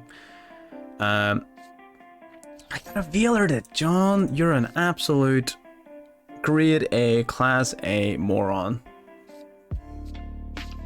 But you know what? We wanted to make it more exciting. So that was the whole point. Totally an intentional play done for entertainment purposes. So our opponent's going to go for the freaking Macabre or whatever it's called. The Unclasper, whatever. I'm probably dyslexic. This card's added to your hand except by drawing it. Special summon, except now you can't summon anything but machines. If it's summoned, send a machine monster from your deck to the graveyard. He has this fortress in his hand. So we're gonna veiler this. Right? Veiler that. Then that essentially means that he doesn't get to send his Ruin Force or his Citadel or whatever he was going to send to the graveyard down there. So it does grant us a little bit more room to move around. He's going to try and go for Fortress here, I would imagine. So he discards Fortress and another machine. There's one, there's two. Yep, there's his Fortress play. There's Fortress on the field. If this card's through a battle for resolving an opponent's monster effect that targets this card. Okay, so you two innately don't do anything just yet. You're just kind of big. So our opponent's now going to go for this guy. What do? Target machine monster you control against 1200 attack until the end of the turn. When it destroys an opponent's monster by battle, and this is in the graveyard, you can add it to your hand. Okay, so what we're going to do now is we're going to use Eternal Soul. We're going to activate its effect here to summon a Dark Magician from our deck. Or sorry, from our graveyard. And that's going to allow our Magician Circle to banish a card off of our opponent's field. So before our opponent can get swinging with that boosted Fortress, we are going to banish it. And its effect only applies, like this effect here, only applies if it's a monster that targets him. So because it's a spell card, he doesn't get any benefit out of it. So now he can still swing in and wipe out our Magician Souls. Banish 3 from grave to summon his Ruin Force from the graveyard. I'll be honest, I forgot that was there. But it's fine. It doesn't really do anything. It's just sort of big. And when it's destroyed, it does stuff. But like, it's not going to be getting destroyed. It's going to be getting banished. So we really don't even care about that. You kind of set one and pass. Okay. I mean, we do have plays. We're low on life points, of course. It doesn't look like we're winning this match. But we are genuinely at a we do have plays. We are not at a disadvantage here whatsoever. We're going to use our Magician Souls. We're going to special summon it out to our field in defense by sending the Dark Magician Girl to the graveyard. Grand. The reason we're doing that is because we want to discard our Crossout Designator to draw a card. We don't know what he is playing. And Imperm. Okay. Right, okay, well, again, in theory, we could have crossed out the Imperm, but it wouldn't really have left us anywhere in particular, and we would have had less Imperm in our deck, so you know what, it's whatever. We're going to special summon a Dark Magician from the graveyard. We're going to banish that Ruin Force. I'm pretty sure I can do that, yes. Yep. So I'm going to banish the Ruin Force. We'll take out this these spur parts here, and then we should be pretty much good to go at that stage. Except our circle's negated. Oh no. Interesting. Okay, right. Well, that changes the plan a little bit. I'm in trouble. Right, so let's take out this guy. I think I might have just lost. You love to see it. You know what? Honestly, this is such a cool deck. I really want to try this. I have this. I only have one of this guy. I think you would only really play one of this guy. But it's such a cool idea for a deck that I would be super, super curious about trying it out. Man, we're just making all kinds of misplays today. Well, I mean, it wasn't a misplay. It was a misunderstanding. We should have summoned the Dark Magician in defense. We would have survived at the very least, but it would have still been very rough. Would we even have survived? Probably. It would have been an option. He had even sent a second Dark Magician to the grave. A lot of things that could have been done differently, but that Imperm really hurt us. Really hurt us. If he does something stupid like take this guy out before the battle phase, then, you know, or if he swings into it with like the Citadel or something, that could be fine. But no, he's not. He's going for game. He's going for game. All right, fair enough. GG's. We'll activate this. Can we do anything? No, we're just gonna search for like dark magic attack. Pay half your life points to negate. Does it destroy? No. Okay, that's fine. It is what it is. We will simply move on to the next game. We will take note of that particular strategy for later. We may be building a wee deck around that in the near future. Machina is super, super cool. I actually have a Machina deck sitting right there. Doesn't have Ruin Force or anything in it. It needs updated a little bit, but very, very cool. I am a big fan of that particular deck. Oh, right, yep. Sorry, just checking out a comment. That's grand. Okay, we're going first again. So going first for Dark Magician is obviously quite a big deal. So it is, you know, it really does thrive off of having your setup done in advance. So it is nice to see, except when you draw a hand like this. Not impossible to make work, but we don't have a lot of resources to play with. See, this is what I'm saying about the floowandereeze matchup. Like, the floowandereeze existing means innately that every other deck is going to have to bend over backwards to beat it. And when a deck is bending over backwards to beat one matchup, it's then going to struggle against other matchups. So he's going to go for Perry's map. I'm assuming, is this floowandereeze? I should have said Imperm in the middle. Oh, Sacred Beast. Okay. Lightning Storm. Are you actually having a draft? Right, okay. Right, Lightning Storm it is then, I guess. Dark Beckoning Beast will search basically a Sacred Beast related card. Again, this is another deck that I play in the TCG. He's going to grab a Sacred Beast related card or a Sacred Beast itself to his hand. He also gets an additional normal summon this turn of a level 1 Fiend, basically. So he gets to summon his Chaos Summoning Beast. He'll tribute that to summon Raviel from his hand, or Hamon if he has Hamon. Yep, there's Raviel. Then the Chaos Summoning Beast will banish itself from the graveyard to grab Fallen Paradise. This is just basically a search. It has some other effects, but they're not really all that great. Shimmering Sky Scraper, what do you do again? Quick effect, target Raviel. Its attack becomes double its current attack and can attack all monsters your opponent controls once each. Well, that's game. Shit. Man, this event is rough. This event is really rough. At least if you're trying to avoid using decks like floowandereeze. Like, I mean, if we swap it over here, we could have a look at floowandereeze. We could use it. We'll maybe do that in half an hour or so. But for now, we want to sort of keep it nice and pure. We'll take out a couple of cards here.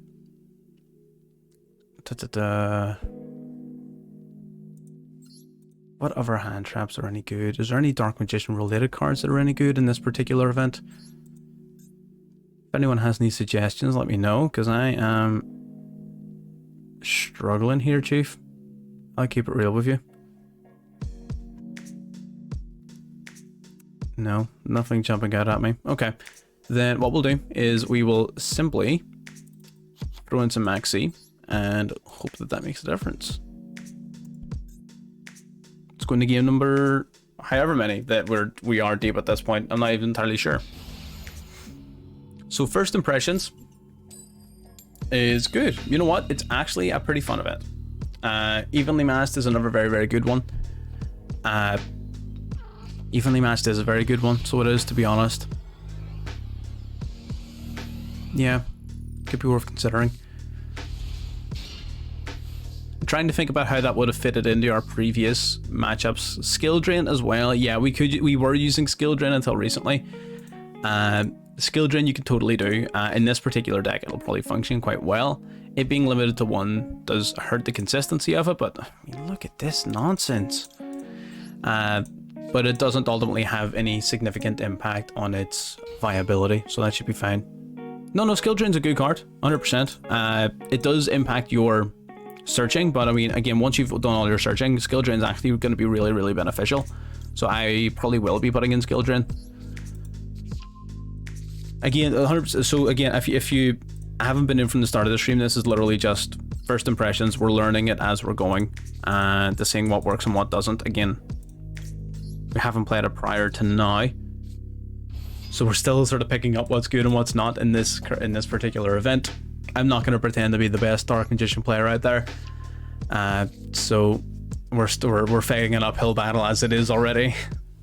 We do have our Eternal Soul set up here, at least with this hand, and we also have an Impermanence, and our Apprentice Illusion Magician, if he tries to battle into anything that isn't her, will be able to boost battle phase. There's no way. McPuffin, I can't believe you scutted us there. I can't believe you just did that. I blame you for this. There's no way.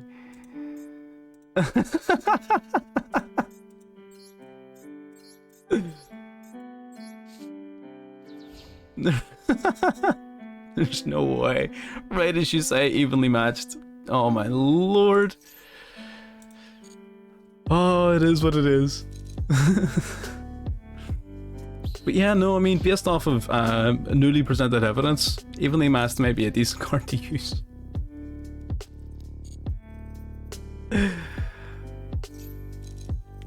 Right, so our opponent's going for the adventure engine here, which, you know, fairly straightforward and typical. At least we know we're not going to lose this turn.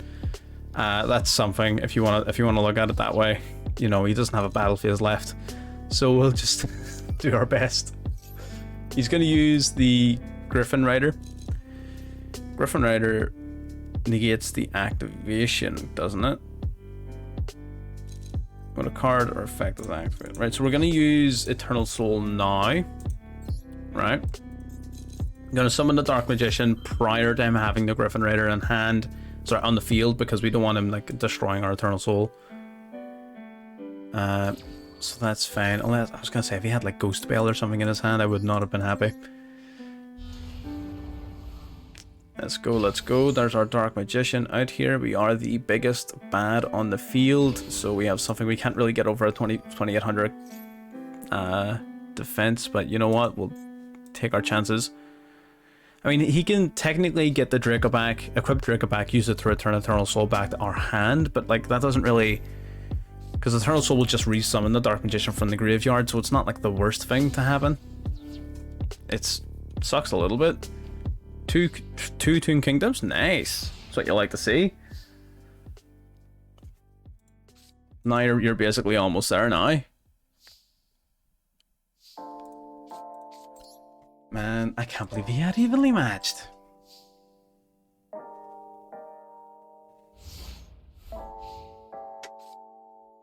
Alright. Standby phase. Main phase 1. Drake back, get bouncing. We are going to use Eternal Soul.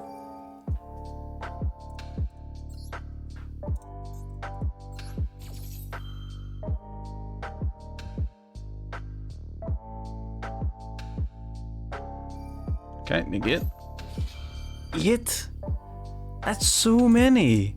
I mean, at least you know what you're doing. Like you've got a plan. I'm assuming they're all in sort of like the same pack, so maybe it's not that bad. But that's so much. So because he's taking out our Eternal Soul here, we are going to be able to, at the very least, resolve Max C, which is something hopefully we can draw into some crazy shenanigans, but I doubt it. He's going to grab his Griffin Rider yet again, discard 1. Generators. I suppose, yeah, if you're playing main deck boss monsters, Generators are about as good as it gets. That's going to be, you know what, in the last segment of the stream, we're definitely going to be visiting this one, because this is a fairly budget-friendly boss monster deck, so that's fine, actually. Generators are something worth considering. Considering? Yeah, go you, John. We're going to consider our options here. Oh, my lord.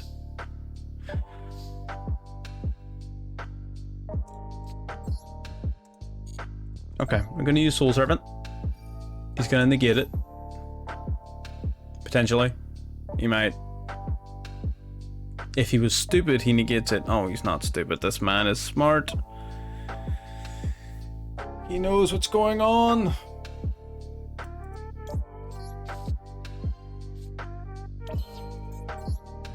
Gonna grab souls.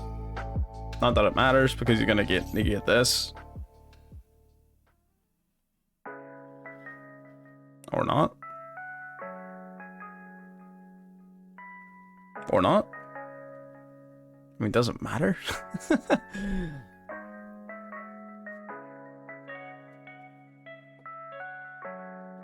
What are you doing, Chief? It's a yes or a no question. And the survey says... Survey says no.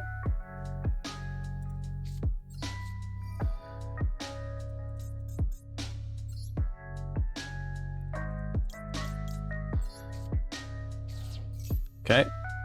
Now is he going to negate? Okay, there it is. Alright. We're just testing our luck. We're just going to see how far along we can get. Oh, lordy lord. Man, it just ain't it. It just ain't it. We're not going to hit our heads off a brick wall here. What we're going to do is we're going to have a look and see what other kinds of... Okay, right, we'll do one more with Dark Magician. So we'll do one more with Dark Magician, right? If it goes well, we might do another, but chances are if this goes south, what we're going to do is we might move on to do just some live deck building. We could go over something like Generators. I think that's going to be... I think that's a good one. Actually, I think that may be our next stop, because you don't get to play Generators outside of like events like these, because they're not that good. But in a format in which it's restricted to what they are best at, they may be seeing a bit of a resurgence. Some of the other decks you can... Dark Magician, best deck. Let's go, lads.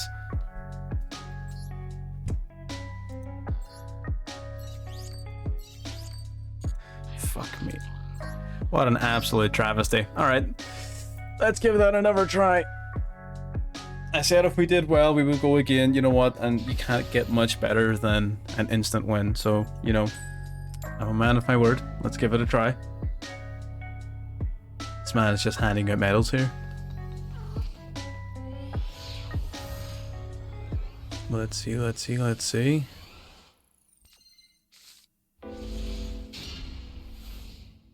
Okay, that's a decent enough hand. We don't have much interruption. Oh, heroes. Right. Okay, I'm doing the math on this one and trying to figure it out.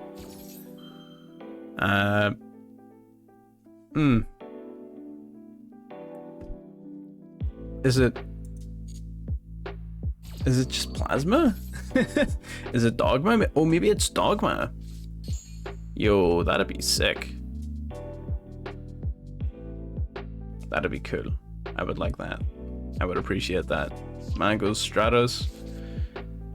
Gives him 3 tributes and a search. Yo, this could be like a plasma dogma type play deck thing. You know what I mean? Like, that's legit. Like, that could be a thing. I don't think it's good, but it could totally be a thing. I probably should have so the reason we're a little bit reluctant to use our imperm is that ultimately he's setting up to a main deck boss monster, and instead of using the imperm to try preventing the summon and sort of preempting it, what it may be smarter to do is simply wait until he summons it, and then on our turn we imperm it. That makes more sense to me anyway, because whatever monster it is, I can't think of a single monster they'll summon that will be a threat to, that will be able to resist banishment from the... How you doing? I don't think you'll be able to summon something that will resist circle banishing it. Yep. Hello there, Jero.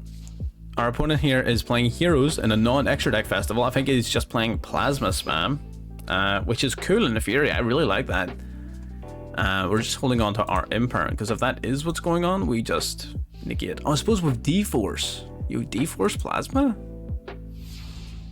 Yeah, that's what I said, but it looks like he's just playing plasma, or potentially even dogma. Oh, we drew the circle. You love to see it. We're going to imperm that plasma. That's what we were holding on to the imperm for. So now that's useless. We're gonna... Right, so we don't technically need the Magician's Rod search anymore because we have the circle. So what we're going to do is we're going to do it for a giggle to see if we can bait out a negate. So we're going to activate our rod. Because I'm assuming these are cards. Like these are going to be... There's the droplet, 100%. Like I knew they were going to be something. So he discards Malicious, and then externalize and the resummon. So that's fine. He has one more face down. So Magician's Rod eats a negate for free. That's great. We're going to use Circle then. Circle will not grab us anything. We have like terrible luck when it comes to Circle. In terms of what we want to draw into next turn, I think Solemn Judgment's probably the best call. Playing a card face down and ending our turn. Yep. Was that a Rescue Rabbit emote? Oh, that's sick. Where'd you get that one? Laura Benz 13. Okay, that's really cool. You love to see it. But if you... Oh, Foolish Burial. What are you, Foolish Burial? Shadow Mist, I guess? I don't know.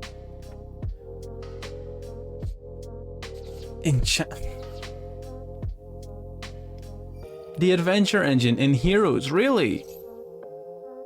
They just don't stop with this. So he's playing Adventure Heroes. So it's the whole hero package designed specifically just to summon Plasma. Because I appreciate, like, I get it. It's like a summonable skill drain that only affects your opponent. Like, in theory, that's great. That's really cool as an idea. It just seems wildly inconsistent. Maybe I'm wrong. The more I'm thinking about it, it's like heroes can extend. They can really extend, and they have like 700 different search cards. So, you know, maybe that's disingenuous of me. What we're going to do is we're going to use Eternal Soul. We're going to use it now. So the reason we're using it now is we want rid of Faithful Adventure. So the only way he's getting any more cards to his hand this turn is through... through Faithful Adventure. So the reason he scooped there was a few things going on. One, we were going to banish Faithful Adventure. That means no Griffin, no Dracoback, nothing. Secondly, the Dark Magician is obviously a normal monster that is bigger than Plasma. It would still be bigger than him. Sorry, it would be smaller than him after he absorbed the rod because of Eternal Soul, unaffected by card effects, so their Plasma can't like suck it up or anything like that. So he would have to suck up the Magician's Rod, which he would make him bigger than the Dark Magician, but only by like 100 or like 300. And then he swings in, takes out our Dark Magician. Next turn, we resummon it and then banish his Plasma. And then like, where does he go from there? That's him completely done. He's finished playing the game. So not 100%. I completely see why this person scooped. That was a real rough matchup. You know, as soon as I criticize the deck, it starts performing. I'll go until we lose.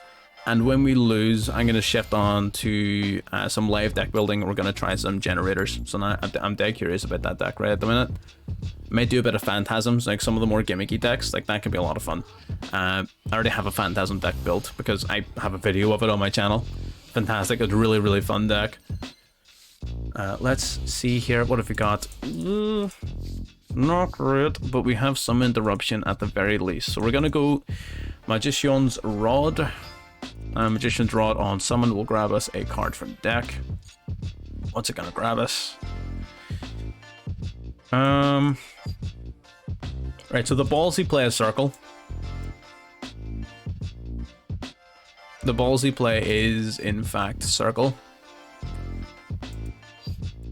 Yeah, we're going Circle. Why not? Yeah, we're gonna Circle. Because what? If we draw, we have 7 targets we can draw to grab our full combo. Like, we have 3 Soul Servants, 3 Eternal Souls, and 1 Salvation. So, we have like 7 targets. So, it's like, I mean, come on, give me something. That's what you like to see. So, we're going to grab the Eternal Soul, which is excellent. Shuffle the other 2 back. Then, we're going to special summon our apprentice out to the field. Apprentice, when it's summoned, will grab us the Dark Magician. So now we have the full Eternal Soul combo set up, which is great.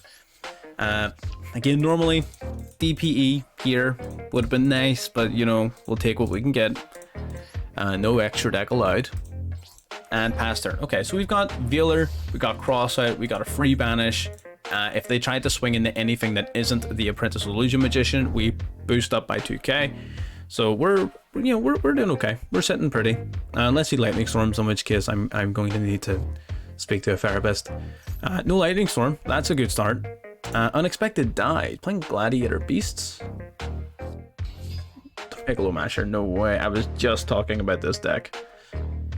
Right. If he activates the field spell, we're going to immediately flip up Eternal Soul. Okay.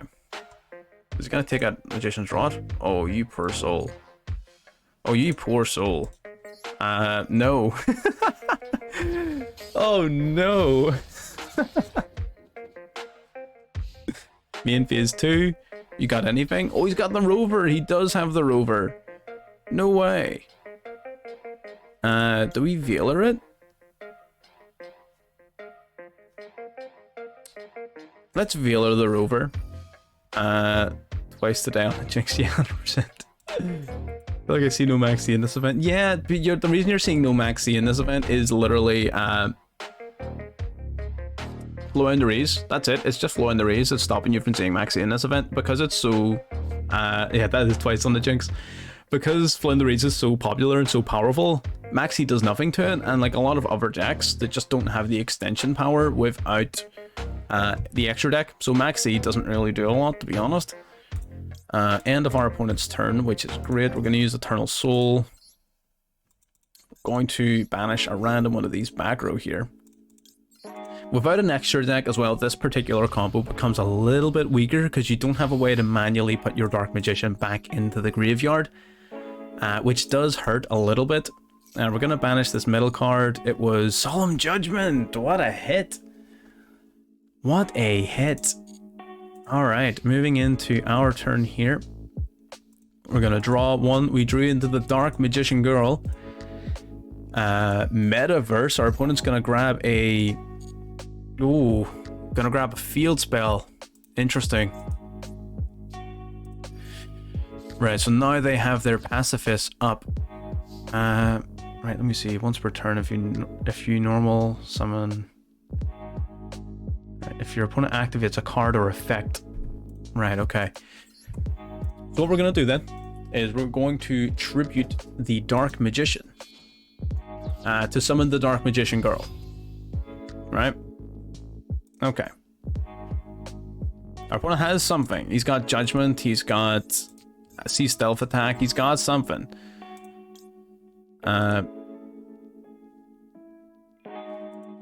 When your opponent... If your opponent activates a card or effect and you control no tokens. So basically what that means is upon the resolution of this chain, he's going to get to summon it. Those two, yeah, 100%. Eldlich and floowandereeze are definitely two of the strongest. Again, and that's like, and everyone knew that was going to happen.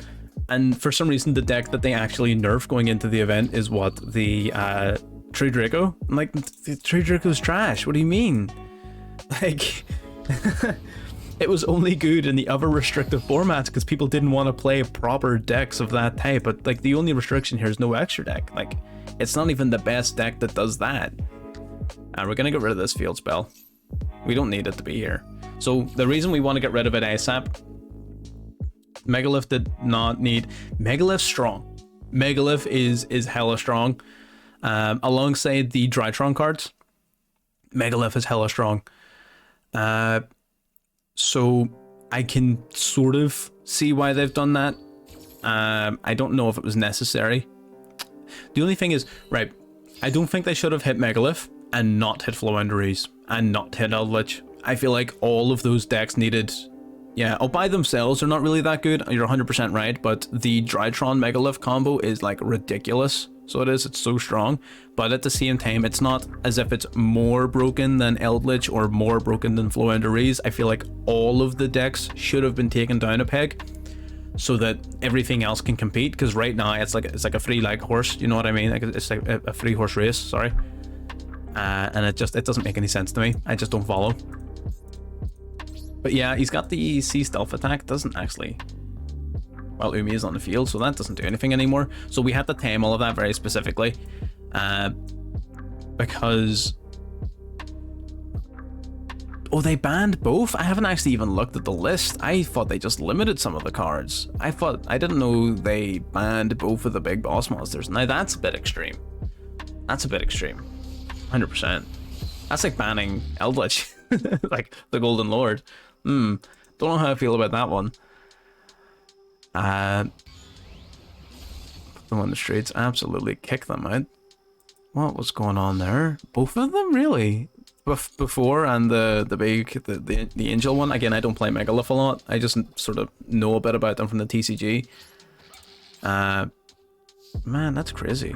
Megalith's really cool too. It's a deck that I played back in Duel Links initially, and then I sort of moved it into TCG. So like I know a good bit about it. And then obviously there was the trial missions in the solo mode about the Megalith deck as well. Those existed and those helped a lot of people. Thank you, man. Out here, I don't know what we're doing differently, but we're just destroying them. Left it alone, I don't know. But I do think it's a travesty to nerf it and not Eldlich and floowandereeze. I feel like if you're gonna hit one, you hit all three. I don't think it's right to hit one of the three. I think all three should have been hit and brought down. True Draco as well for the format. I don't even think True Draco's that good. I really don't. It was decent and it was decent at best in the previous formats. Loads of people played it, but they didn't win with it. Like, it was fine. It was okay. It wasn't great. So I don't understand the whole aversion to it. Because I mean, their main boss monster is banned. Like, just like from the actual like ranked mode as well is banned. Masterpiece. And there's just their ban lists are very picky choosy. So they are. You know what I mean? I feel like they wanted people to play floowandereeze and Machina and things like that purely just because, you know, they're new, get people to buy your new cards. That's exactly what I'm saying. So the floowandereeze and the Machina 100% they couldn't ban because it's all brand new. I feel like that's what they wanted you to play, and then we just didn't. We're here playing Dark Magician because we're like weebs from 2000. So here we are. Like, what are you gonna do about it? Ban us all. Right, so we have the full play. We don't have the Dark Magician itself, and I took out Illusion Magic because of floowandereeze.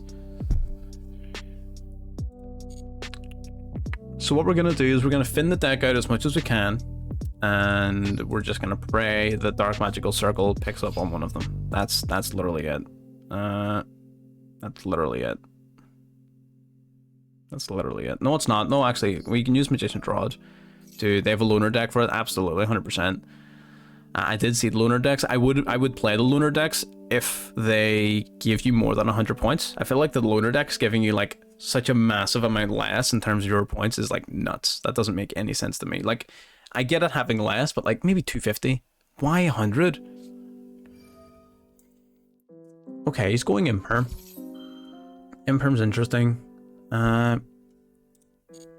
We are lacking options, I will be honest. We have most of the setup, we just don't have the Dark Magician itself. We'll use Magician's Salvation. We're going to grab an Eternal Soul from the deck, again, just to thin the deck out the tiniest little bit. Right? One last thing that Magician's Rod. Exactly, 250 I think would be the perfect amount. I think that's entirely reasonable. I don't think 100 is reasonable, even in the slightest. We grab Soul Servant. Just cut it in half, absolutely. Because they still have to learn to play the deck and everything. I get that you're not getting as much points because you didn't take the time to like get the cards and invest into it and stuff. 50 points for... So, right, there was a reason for that though. So the 50 points for Enel is because back whenever they launched the very first festival, what people would do is they found it was actually faster to go into the game, immediately kill yourself and take the points for losing. And then claim all the way up. So they actually were claiming faster through losing. That's the only reason you even get 500 for winning. they initially only gave you 100 for winning and 50 for losing or something like that. So that I understand specifically because it was already a problem. I get why they've done that. We don't have anything here. We are... If we can make it to next turn, we're set because our soul servant will grab us Dark Magician. Finish the event quick. Yeah, 100%. Which I didn't like follow. Like, why? Like, you're here to play the game. You know what I mean? Like, why would you? Like, what's the point in even turning it on if you don't want to play it? It doesn't make any sense to me. Oh Lord. Okay. Well, I guess we're done playing Dark Magician. What was the worst one for me? I despised the Limit to One festival. I really didn't like the Limit to One festival, which is you know, hot take. Loads of people really love that event, and I can see why they did. I get it. I hated it. I thought it was so limiting. I didn't like it whatsoever. Because again, in theory, like the whole thing was, oh, now everyone has to play all sorts of like different mad cards, but like it's just nuts. Yeah, absolutely. So the self-burn, but if you're trying to, yeah, exactly, and that's the thing, like they're not getting anything from it. Yeah, Limit to One was 1,000,000% the worst, because the rest of them were dead on. You could use legitimately good Synchro Fusion Exceed decks, you could use legitimate good decks, whereas like being forced to use a bad deck was just painful. I just didn't like it. Jack in the Hand. This is cool. Is this like floowandereeze? I like this. Is this a good card, floowandereeze? You just show like Rabina and like Eaglin and stuff, and you just give one of them to your opponent. You take one of them, and because it doesn't matter which one you get, right? Yeah, that's Jack in the Hand. That's a rare. Oh. We're gonna have to consider that if we're gonna be playing floowandereeze, because after this game, realistically, I think that's Dark Magician has had its turn. That's one lightning storm too many. Jack in Hand, that's pretty cool. I like that. That's the first time I've ever seen that card, actually. I think I've heard of it. I've seen it in discussions, but I haven't actually taken the time to look it up. So seeing it in action, that's actually very, very good. Because I don't have the UR Harpy trap card. I don't have that for my floowandereeze deck, so I need to find something else to put in its place. And I feel like that might be a good shot. Would be bad in the mirror match. Oh, it'd be awful in the mirror match. Ooh. That may be enough reason in and of itself to not play it. Because the mirror match is so common. Oh lord. Maybe if it wasn't such a popular deck, you wouldn't be having that same type of issue. Or, well, I mean, whatever our opponent's doing, they have nothing. We're gonna swing in here with Magician's Rod. Just gonna slap him with our rod here. See how he likes that one.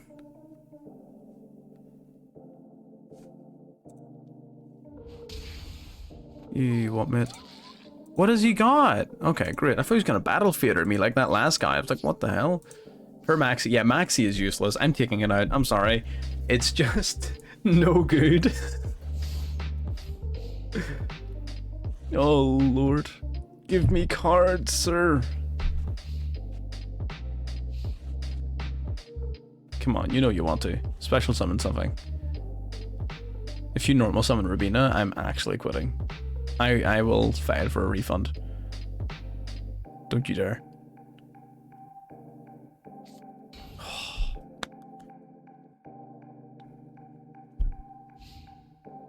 Okay, right, well, at the very least we, yep, music's still on. Yep, at the very least we are still in the game. We have something we can do here. The Maxi have two X's in yeah, because it's the maximum of C. Oh, it's not just regular max, this is Maxi. And 1X is just not good enough.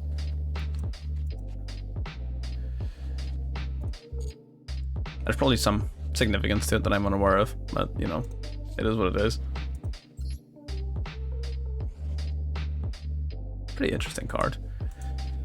I never knew it even existed before Master Duel, because it's like always been banned for as long as I've played the game, so I didn't even know it existed. I'd heard like the name once or twice between like discussions of pro players, but I was never one among them, basically. I sort of missed all of that when I was around that age, so I wasn't really into it then. Okay, so I mean, at least, you know, we're slapping him about a wee bit. What did we destroy? What did he have set? Oh, toucan. No.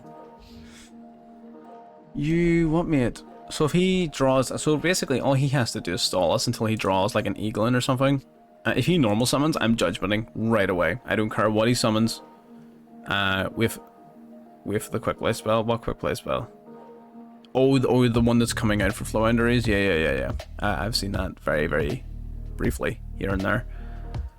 Man, there's someone in my locals who plays floowandereeze, and I swear to God, no one likes playing against them at all. No one likes playing him, and he always wins. And like, who's surprised? I'm judgmenting you. I don't even care what you do. I literally don't care. You're going to chain into something with this guy, and like, I'm stopping all of those effects all at once. You're not doing it. That is illegal, forbidden, no chance. I'm just gonna normal summon Maxi because at this point it's stupid. Maxi is doing nothing for me. Might as well get an additional 500 attack points across the board. He couldn't do anything off of that monster, yeah, but I don't know if the toucan, because he would have been able to get this back, would he not have?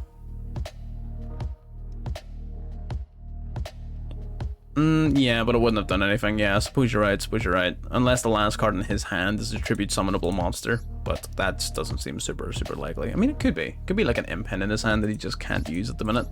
We're just trying to get damage across the board here. Normal summon Maxi for a game. Let's go. Let's do this.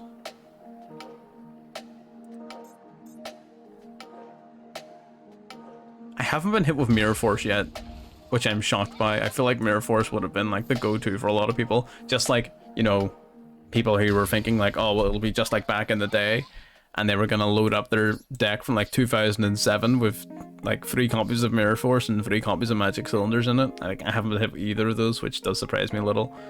I suppose we are in Diamond, you know, we're in Diamond. That makes sense. That's fine.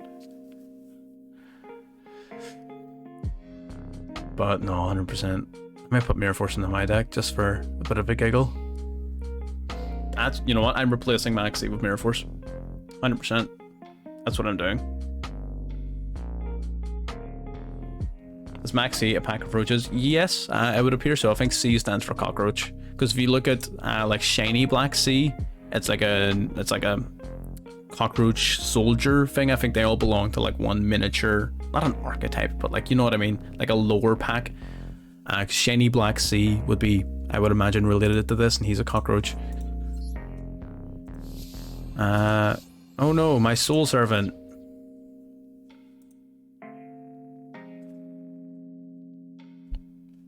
Man, what are you doing to me here? Oh, the barrier statue? Are you gonna swing into my Maxi? You want me? Oh, the toucan's gonna grab the freaking... But he can't normal summon it, right? So that's just for next turn, right? Okay. He's gonna take out our Maxi. He's got a Book of Moon. Oh, he's gonna take out the Rod. Oh, that's unfortunate. Playing Dragon Maids versus Eldlich. As in, were you Dragon Maids or were you Eldlich? Because depending on what side of that fight you're on is whether or not you have to use your brain. If you were playing Dragon Maids, yes, you absolutely have to use your brain. If you were playing Eldlich and you had to use your brain against Dragon Maids, I'm sorry, you should retire. Dragon Maid, okay, that's good. 100%, that's fine. Right, you know what, actually, this is a good draw, right? Because he's not going to OTK us, right? But he is going to clear out our board. So 2 seconds. I have to sneeze. I really do. And it's killing me. It will happen eventually. But, so what he's going to do is he's not going to be able to kill us. And once he does whatever he's doing, that's fine. We're just going to use Lightning Storm. We're going to clean him up, clean him out, and be done with his nonsense. Hopefully by that stage we've drawn a usable card. Literally, Max, like, what are you doing, Chief? This could have been anything else. He's not even going to normal summon the toucan? Yeah, this has to be the single worst drag, like, a floowandereeze player I've ever played against. Has to be the worst. the worst. Why am I still alive? Why am I still in this game? Why is this still happening?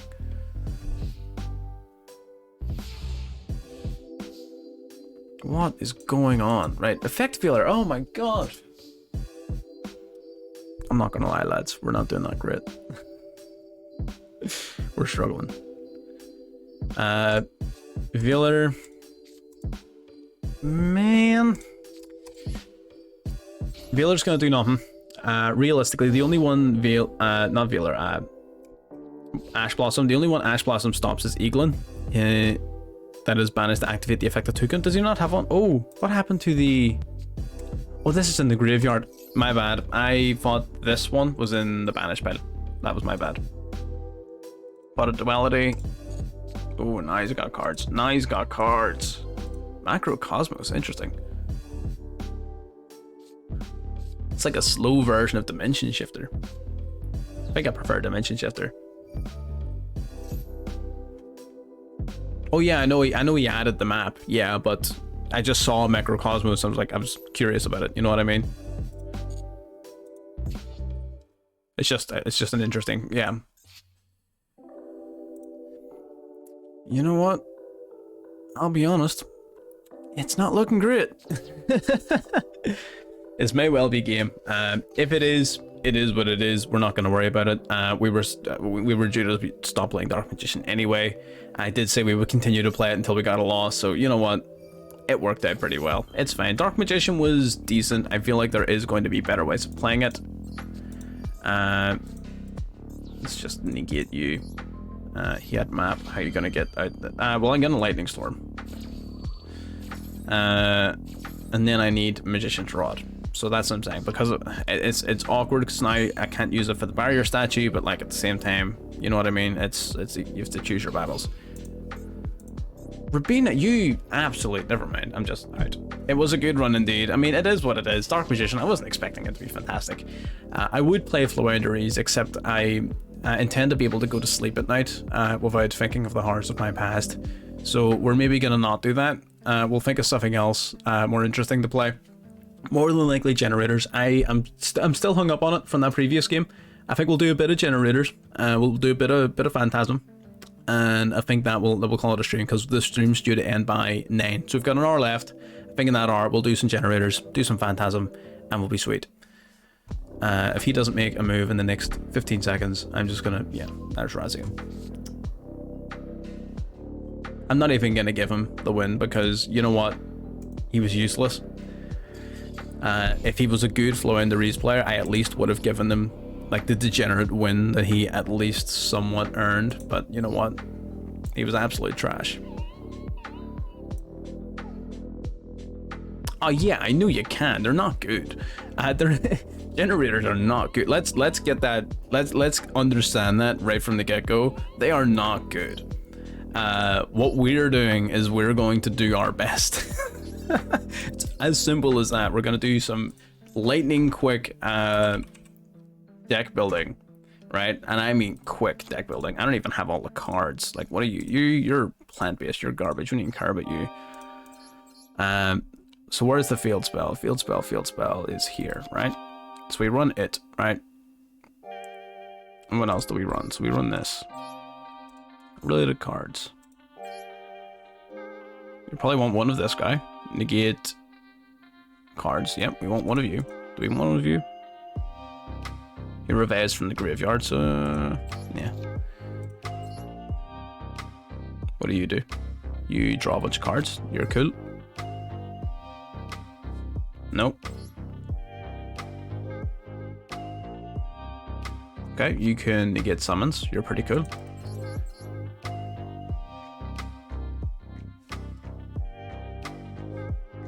Okay. Does anyone have any suggestions for a generator deck? I will be perfectly honest. I have no idea how to build this deck. We're gonna put in you. Do we have like SRs to even dismantle for this? Oh my lord! Why is everything in this game so goddamn expensive? There's 5 of you. Don't need you whatsoever. Pocket Mirror Dragon. Get rid of these guys. These little dorks. Grand. Tracer.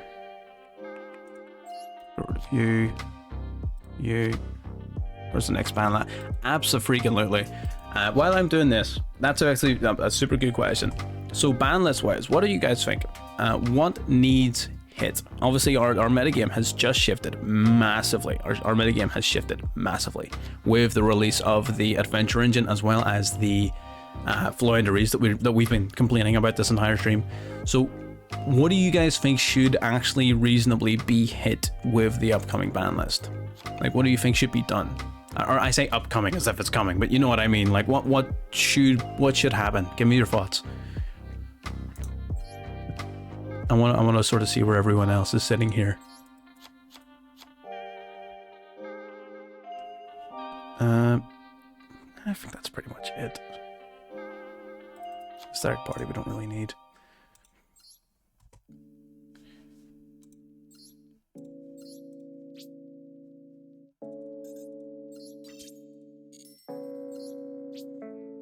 Alright, then we want our planet Pathfinder.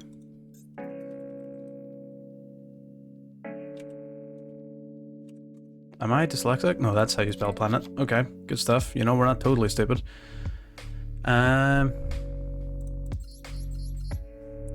Sword Soul might get it. I don't think so. I mean, Sword Soul are still doing decently well, but they're not thriving anymore. They are suffering 100%. Like, Sword Souls are not having a fun time at the minute. Fusion Destiny should be at 1. Ban Celestial. Ooh, there's a hot take. Ban Celestial. What would they use instead of Celestial? Decider? Maybe, or Decider doesn't do them any favors. That's a really, really good hit. Ban Celestial. Yo, especially with it being a rare card as well. Like, that's not even gonna, like, no one's gonna be out of pocket or anything because of that. 100%. Again, I will be the first to admit I use DP a lot. If you see my videos, 100% I do use DP a lot. Because I tend to play a lot of decks that are weaker. They're not meta-related decks. And a lot of decks like that tend to rely on additional engines backing up what they're doing. Celestial, I think, is an excellent hit. I think Celestial is a fantastic idea in terms of what can reduce the consistency of this deck. I will be honest with you guys. This deck is already melting my brain. Oh, you're super important. I knew I was missing something. Generators. We'll throw in one of you, and then the rest of this is realistically just going to be hand traps, isn't that right? The adventure engine, it has its moments. I like both. I really don't like not being able to use what do you call it? Normal summons. I think that's actually quite big in a lot of decks. It's not in some, so that's fine. Like the adventure 10U deck is grand. That's okay. Reveal one generator monster in your hand, and then add. Okay, sweet. And then we're just gonna fill a whole bunch of hand traps. And board breakers.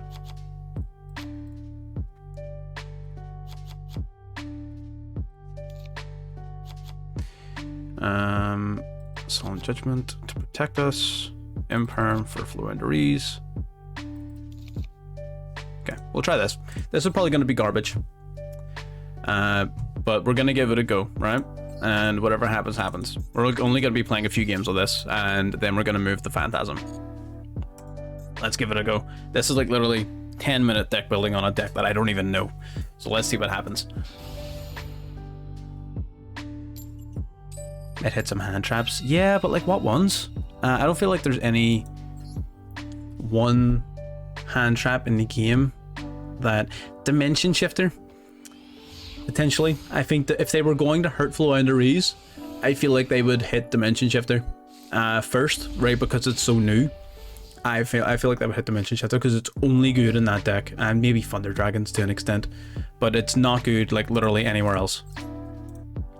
So is this a good hand? I feel like with this card, this is like automatically like a decent hand. Maybe Trap Trick is a good idea in this deck. Yeah, maybe Trap Trick's a good shout. They just hit Thunder Dragons. I adore Thunder Dragons. I think Thunder Dragons are amazing. It's my freaking channel mascot is Thunder Dragon Colossus. 100%. Asha 2. Yeah, I mean, I could see it. I only ever play Asha 2 anyway, to be fair, so... I mean, oh, we missed our chance to use the trap card. It only activates in the standby phase. Listen, guys, this doesn't count. We're learning. It doesn't count. Shit. Evenly matched. It was all part of my plan. I actually didn't even want to activate it. You know, that was just, it was all bait. It was complete bait. I'm totally, if I'm playing Crossout, I'm playing evenly matched. Thunder Dragons is super fun, 100%. I have like loads of versions of it on the channel. So if you, I mean, if, I'm not sure if you're a subscriber to YouTube. If you are, great, you've already seen them. If you're not, jump on YouTube, we have loads of them. The expensive part is debatable, right? So you've got, like, what's your URs? You have 3 URs because you would play your big Thunder Dragon fusions, and then everything else in the deck realistically is SR. Unless you want to like go like way overboard. Dinos is cool as well though. Dinos is super cool. Man, I really wish I could build Dinos. It's just hyper expensive. It really is. We're gonna activate Lightning Storm. You love seeing it set 4 pass in the Lightning Storm. Solemn Judgment anywhere? Oh, eldlich. Eldlich, my guy. Unfortunate.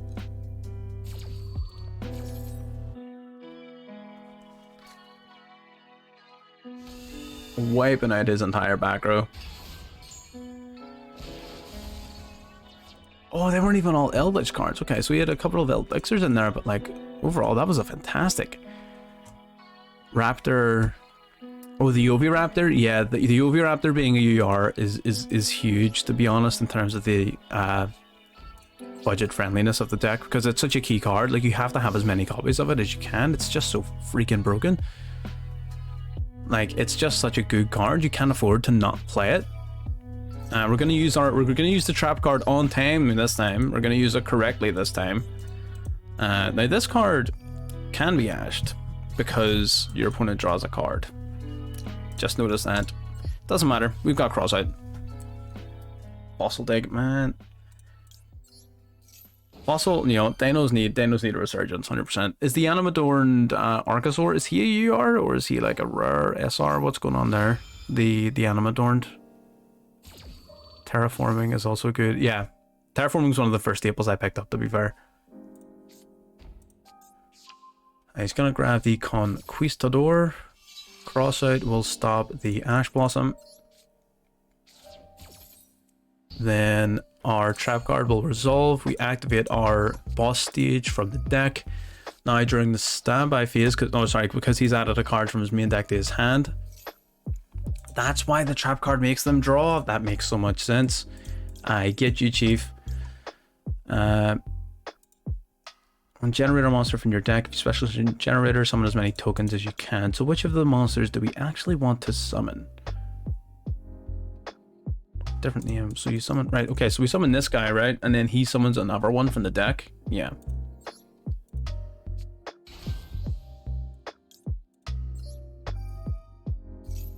Okay, we're learning. We know how this deck works, you know? We're smart. We can figure this out. We grab 4 tokens, right? Main phase 1, right? So now at our soonest opportunity, he sets 1. What we're going to do now is use our card here. We're going to tribute a token and we're going to summon out a monster here.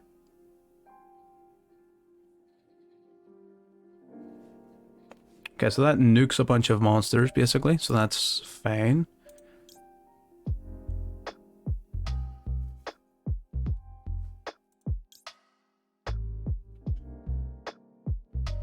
Oh, this guy's sick. Okay, right, this is what we want. We're gonna summon this guy in defense. Gonna use his effect. He's going to tribute 2 of our monsters and our 2 tokens. We're gonna banish his Golden Lord. Sick. You'll love to see it. And he scoops it. You first game in and we beat Eldlich. You'll love to see it. All right. You know, let's get in. Oh, yo, this deck, this, that was good. I like that. Return to menu. There's a couple of things I want to add. I want to add in trap trick, right? Because this trap card is like key. This is integral, right? So we're going to remove one of our lightning storms, remove a, remove this stuff here. We don't need any of that nonsense. Well played, 100%. That was sick. For a trap trick. Pretty trap trick. So that means that this will be a lot more consistent now, and it also means that we don't have to run 3 imperm, although I think I would still run 3, to be honest. Then 1 extra of you, and then at least 1 evenly matched. Or maybe 2 evenly matched. Yeah, I think that's valid. I think this is fine. I just want to have at least 1 evenly matched in the deck, so if I get hit, if I have cross-out designator, I can stop it. Like, that's it. That's my only concern. Actually, you know what? We're gonna run 3 cross-out and 1 evenly matched. It's twice now we've been hit with evenly matched, and like, that's a brutal card to be hit by. Right, okay. We're feeling it. This I think is gonna be the Generator deck that we're gonna be using. I could have checked the last guys, I suppose. Probably could have done that. That would have been smart. We're not looking all the way back now. You know what? We are confident, and we're independent, confident in our own intellectual prowess. We can build a deck. It is a children's trading card game. We can handle it. We are grown-ass men. Let's make this work. Sitting playing a children's card game on Twitch. Don't like drawing them. I don't know if there's a way to fix that issue, but like apart from that, we're sweet. Oh, that would be the spell card that I literally just took out would fix that problem. Go me. Alright, so he's going to go for pretty typical plays. The Rite of Aramasir summons out a token. Token will grab him. Sorry, the Fateful Adventure, sorry, will grab him the Dragoback. Now, Fateful Adventure will discard the Dragoback for the Griffin Rider, and he puts an Omni Negate on board. So if that's all he's going to do, then fine. We can imperm the Griffin Rider, and then our field spell will go through. The only thing we care about is the field spell. That's it. Nothing else matters. The entire like rest of the deck could be hand traps for all we care. We do want to make the field spell as consistent as possible, but it's not like nothing else is integral to the deck. It's just the field spell. Nothing else matters. So he's got 3 cards left in hand. Set 1, set 2, degenerate. Well, good thing we're about to rip into Lightning Storm anyway, so it's fine. That's not Lightning Storm. That's the opposite of Lightning Storm. Right, okay. Slight problem, lads. We're going to use Impermanence. Infinite Impermanence. We're going to negate that Wandering Griffin Rider. So now that Omni Negate is in fact gone. Tribute 1 generator monster. Okay, so we can tribute himself. That's great. Okay, so we're going to use the boss stage. All right. Boss stage, set trap trick to our field. This will basically give us another impermanence, essentially because we already have the field spell, so we don't need the generator trap card. So this will give us another imperm. That's why we won't run 3. This guy can summon another generator from the deck, but all the generators only gain effects whenever we tribute stuff, which we're not going to do. We're gonna normal summon him, right? We're just gonna normal summon him. He's going to use Fateful Adventure. That's fine. We don't care about that. Me or Link deck play almost every hand.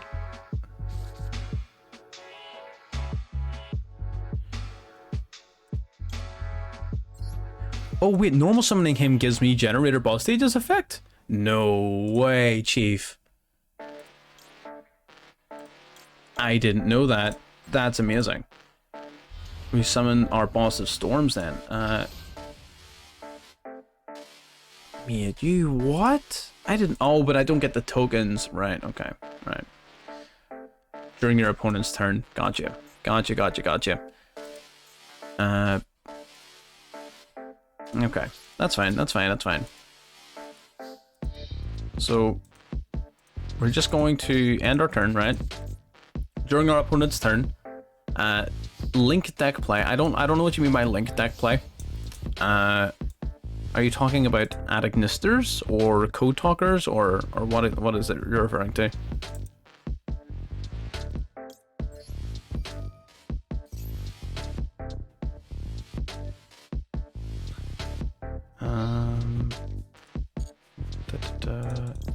Summon this guy. Let me grab a couple of tokens.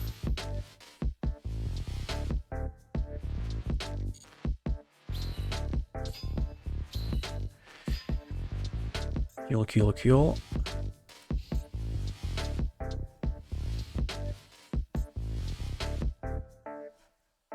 Unchained. I would really like to play the Unchained. Basically, that'll be a very fun deck. I don't like that card.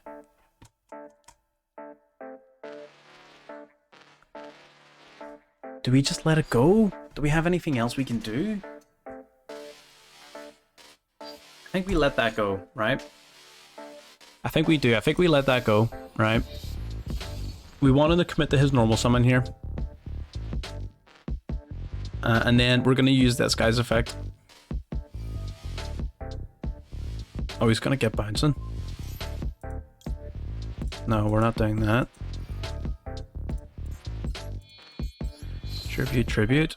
Not a chance, my guy. Oh, imperm. So we're going to use this guy then. Essentially, he's sort of forced my hand a little bit. We're going to tribute that particular generator to summon out another from the deck. Call it the Grave. Oh. Wait, what is he negating? Oh. I mean, fine, alright. Doesn't actually do anything for me, but sure. I mean, it does negate his negate, but it doesn't matter. You were targeting him to return to the deck, so it's not as if it does anything to me. So, you know, whatever. Whatever floats your boat, Chief. So you get negated, but fine. Draco back doesn't do anything. You waste both of your back rows. Fateful Adventure then will grab him a Enchantress. Or, oh, another Griffin Rider. Okay, he plays multiple Griffin Rider. Discards another, he plays multiple Draco back too. Interesting. And then he scoops it up because he has nothing he can do. Yeah, Unchained is super fun. I really like Unchained. I would love to give it a proper go. I haven't had the time or resources to do so, but if I find myself coming across the possibility, I absolutely will. Ooh, that's kind of cool. What's the? I haven't actually looked at the rewards. I mean, we're doing really well. Honestly, we're doing quite well. Was it just that? Are you joking?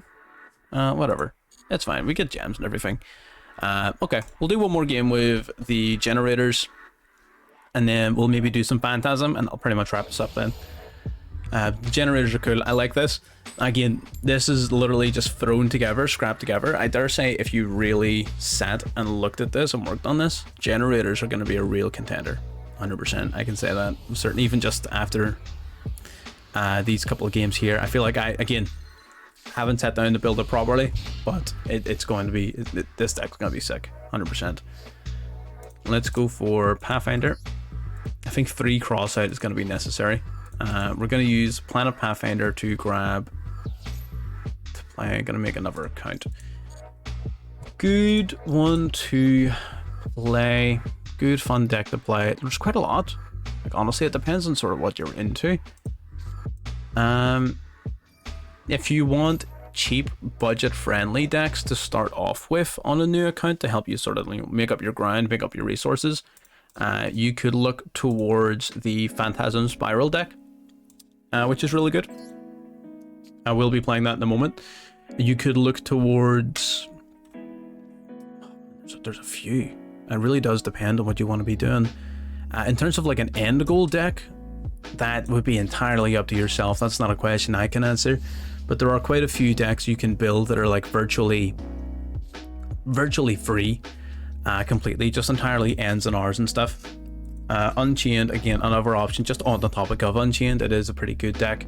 I don't know how cheap it is. I haven't had a look at the cost of the cards yet. I haven't like properly gone through it, but it seems like it would be pretty good.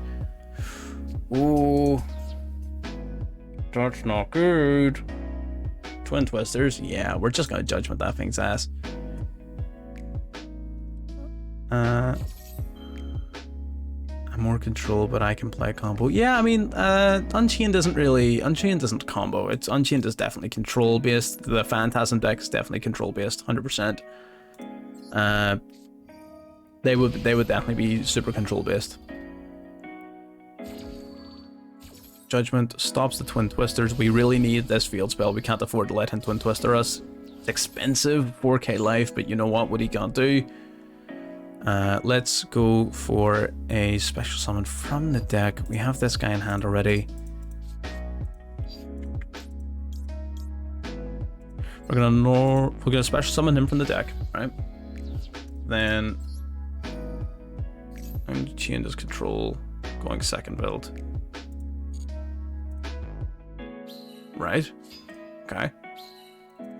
Again, I'm not super... I know sort of like the general playstyle of the deck, but I couldn't tell you like the text of the actual cards. You know what I mean? Like I know they link up through... Yeah, oh yes, control going second, because what they do is they link up using your opponent's monsters. Yes, no, you're 100% right. Benkai. Benkai Chiburukai. And that's fine. I'm going to let him do all of his equipping, and then we're just going to summon out the big castle looking dude. And then we're just gonna banish him. So like it's gonna be painful. This is gonna be painful to watch. We are going to absolutely destroy this guy. Okay, so if anyone doesn't know how Benkai works, he can attack. He gains an additional attack per equip card. So his idea is he's just gonna boost it real big and then attack a whole bunch of times. I don't think he can get it big enough though, to like do lethal damage. Oh, I suppose no, we're 4,000 life. Yeah, no, 100% he could. That's fine. So now what we're gonna do is tribute a token,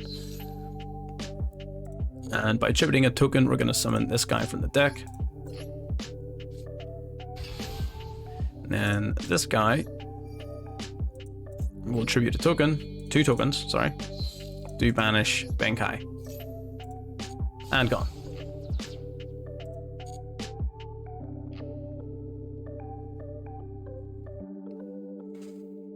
That's a pretty good final game, we'll say. I'm pretty happy with that. And the only thing is you don't really push for lethal damage with this deck. Like that seems to be one of its weaknesses. But I mean, ultimately that can be very easily circumvented. You can only control 1 of each of the bosses, basically, which is interesting.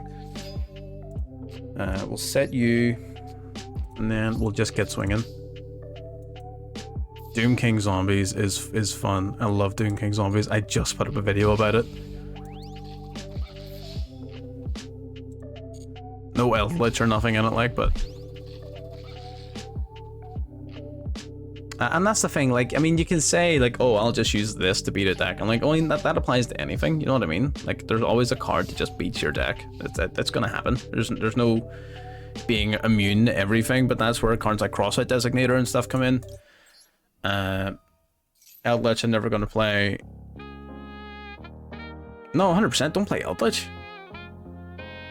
No, 100%, no, don't play Eldlich. Eldlich is boring as all hell.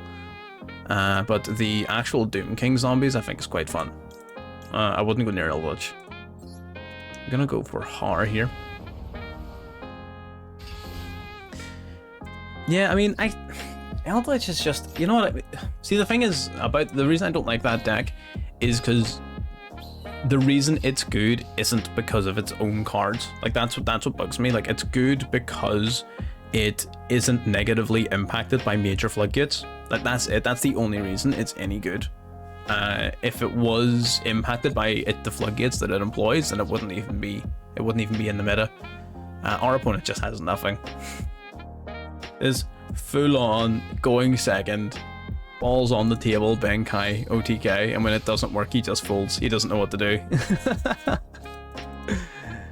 Oh lord. Right, let's switch to attack mode. Let's go in for our game. We will take our... Did we lose using this deck? I mean, we only played a few games. But, like, didn't we win all of our games? It's pretty cool. I like this deck. I like it. I like it a lot. I'm definitely going to have to actually, like, sit and really look at this deck now, because I am extremely curious. What's the best Exceed deck in the game? Oof, that's a difficult one to answer. Best is not an answer I have for you. Most fun. Do you want like pure Exceed? Because you can play Utopia. Utopia's got a lot of competitive potential, but it's not like the greatest. You know what I mean? Like, it's fun. It's good. It does have like a high ceiling, but it's not consistent enough, and it doesn't play through interruption very well.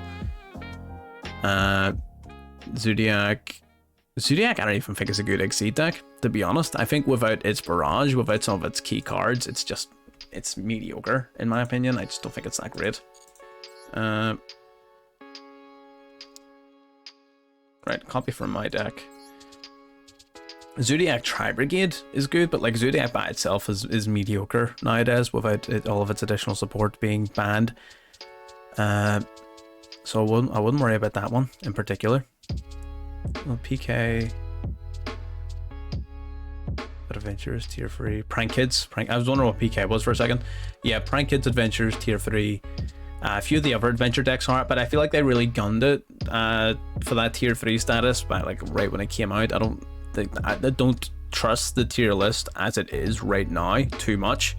Let it even out a wee bit. Let's us see what exactly is good. I've no doubt Prank Kids will be tier 3 100%, because I've fought against them time and time again. They are very, very powerful.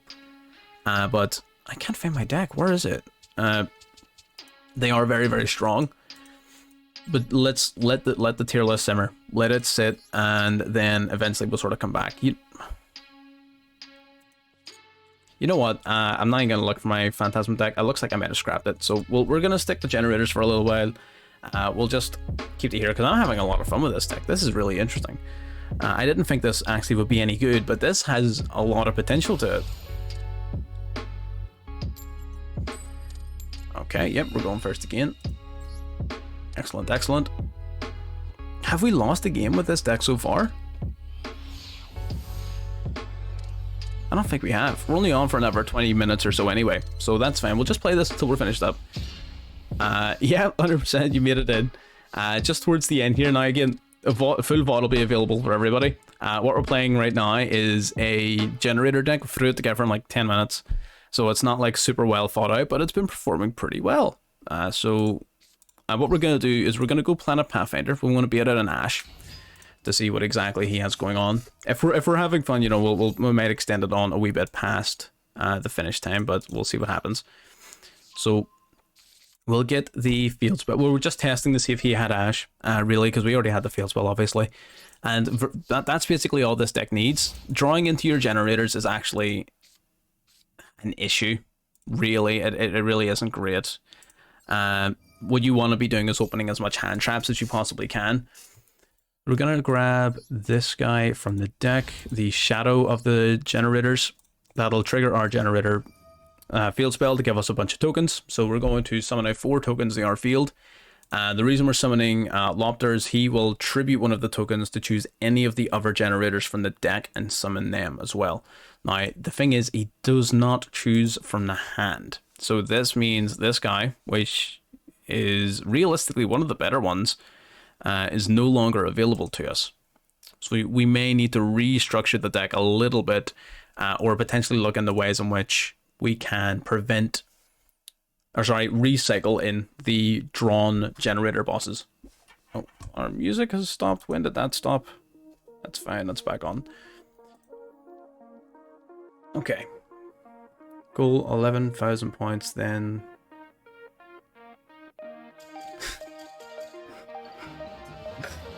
and he scoops it up. What was that about? I look away for a chat for 2 minutes. I look back up and he has kicked his rider out this window. He's done. That's about as easy as it gets when it comes to wins.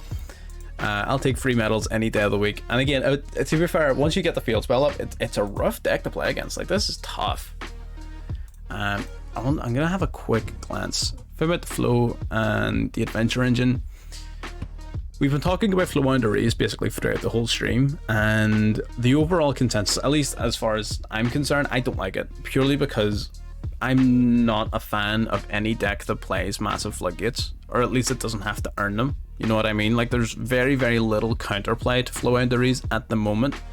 There are certain things that need to be tweaked. There's certain things that need to be sort of like moved in and out.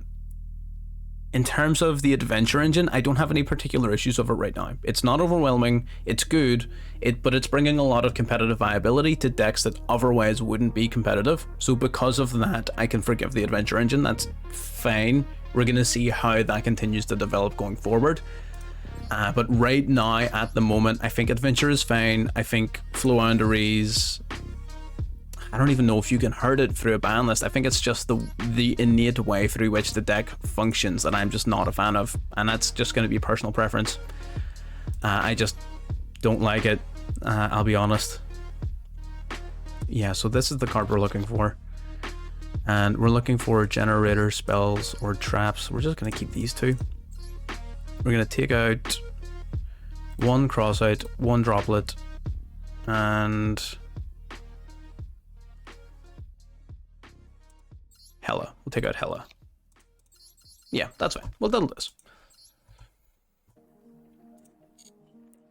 So what we're fixing there is whenever you draw into your generators, you can't use them. The field spell can only summon from deck. The shadow can only summon from deck. So that the spell we just added, what it will do is it will return a don't like free stacks pieces, essentially. I'm not sure I follow.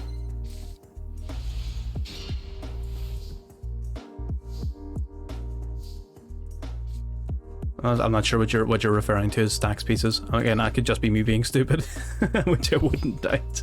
But I'm not quite. Look, it's, yeah, gotcha, 100%.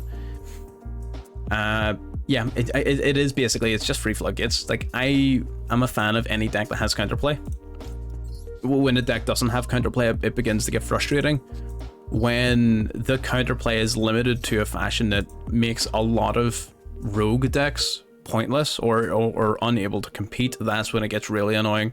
So floowandereeze literally crushes rogue decks like there's no tomorrow. Looking forward to coming the Master Duel. Oof. That's a good one. I'll be honest, I'm a bit of a sucker for older decks. I am, you know what I mean? As I'm sure a lot of people are.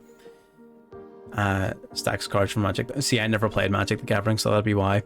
But in terms of what's coming to Master Duel, I can't wait until the new Dark Magician support lands, like the Chaos Illusion Magician, stuff like that. I can't remember his exact name, but it's something to that effect. Can't wait till it lands. Not only is it going to be super great for Dark Magician itself, it's also going to be super great for a lot of other decks that until now haven't been seeing a lot of competitive viability. So it is definitely going to be very beneficial. We're going to was crossing not the right play? Actually, yeah, cross out. What? People just, oh my lord. It may, yeah, 100% may be coming in the next pack. Red Eye support when there is some Red Eye support happening in the TCG. It's just not great. The support is just not great. It's fine. It opens up the room for more support in the future to be good. Like, it's good like engine stuff, but like what Red Eyes lacks is like an end board. It doesn't have anything to end the board on. You know, it doesn't do anything.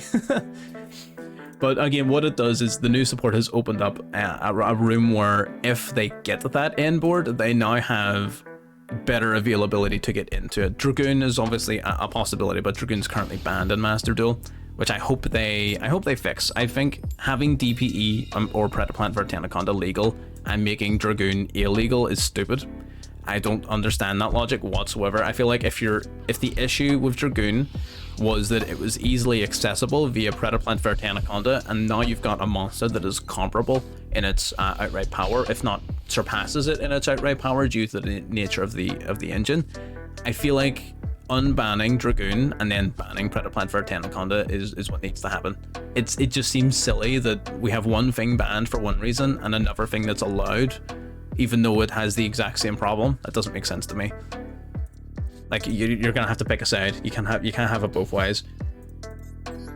DP's not that overpowered. I mean, neither's Dragoon. Like, Dragoon, it's a single negate. Yeah, it can't be destroyed, target, whatever, but like, it's not impossible to take care of. You know what I mean? Like in simulators and stuff, when I'm playing Dragoon in the TCG, like, it's not unbeatable. A lot of people give it this really bad rep of like being this disgustingly broken card, and like, it's good, don't get me wrong, it's a fantastic card, but it's not like, it's not as if you can't get rid of it. You know what I mean? Like, I'll look at a lot of games in a lot of decks in the sort of top positions at the minute. Usually all have like innate ways of getting rid of it. Going into this turn here, we're going to use Generator. And this is so consistent. Like, I've had this open every single game. Like, this is so consistent. And then you're just having a bunch of hand traps alongside it. That's so good. Why haven't I found this deck earlier? This is actually really good. Nuts. Gonna grab 4 tokens, and then we can basically tribute a token to summon a specific Generator whenever we want, which is amazing. They're gonna banish their Enchantress. That's fucking perfect. Suits me down to the ground. We're also gonna now activate our Trap Trick. The reason we're activating this now is we want to have Imperm preemptively set. What type of the tokens they are? I think they're Thunder? Fairy. They're Fairy, so they are. Konami making broken cards. 100%. It's just power creep, my guy. It happens. There's a lot of... I mean, it does open up the...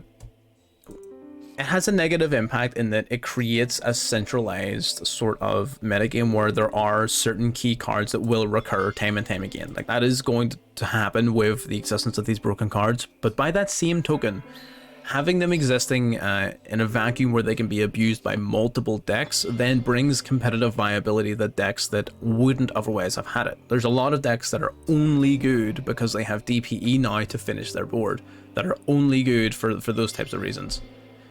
Yeah, Mystic Man is not going to be the Master Duel. It's not. I can tell you now, it's not going to be the Master Duel. 100%. It's just not going to happen. That'd be disgusting. Do we activate you now, or do I hold on? No, if I hold on, then he's simply going to grab Griffin Rider and then negate. So that'd be stupid. Yeah, 100%. And I'd be ready to throw with you. Off the cross duel we go. Cross Duel is coming out as well soon. That's going to be interesting. I know it's available if you want to, like, you know, use VPNs and all that nonsense. I'm too busy for all of that. But like, here, Cross Duel, that's going to be fun. I'm planning on doing videos and stuff on that. It's not a Yu-Gi-Oh game, but like, it's just, you know, no number 86. I don't even know what number 86 does. I'm just not sure what card to even go into here. This one, I guess. Too cheap for a VPN. Yeah, at least one that like tells you where you can connect to. 100%. They're only free for 30 days. It's just hassle. You can do it for free. You know what I mean? It's just hassle. And like, you know, I work really long hours. I put so much time into YouTube. I put so much time into Twitch and things like that. I just don't have the time for it. Yeah, there are 100% free ones that work. It doesn't cost you money. Or you could use like a 30-day free trial. Loads of them offer free trials. You just use the trial and cancel it. You know what I mean? Stuff like that. It's totally doable. It's just hassle. But as soon as Cross Duel comes out legitimately, 100%, I'll be jumping straight on that. I am super curious about the game. I do want to make content on it. I want to see what people think of it. So I'm 100% looking forward to jumping on there and seeing what we can do, see what we can make work. Why could I not Ash his Pot of Desires? Could I? Was I stupid? Am I just being an idiot? That's entirely possible. Hope Sora comes to the game. What's Sora again? You're gonna have to refresh me memory. I'm not entirely sure what you mean by Sora.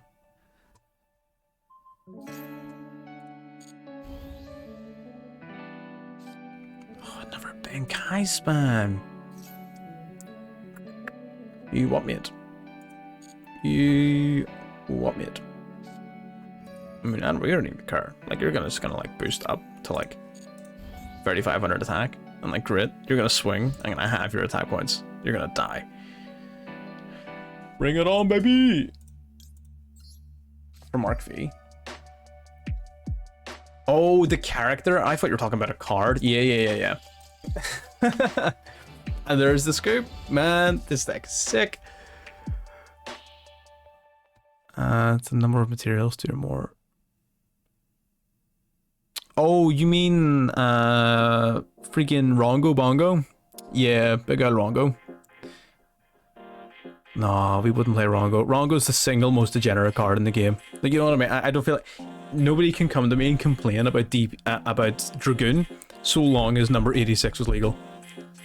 So long as Rongo is legal, no one can complain to me about Dragoon. Like, that's, you know what I mean? Like, Rongo is disgusting. Oh my lord.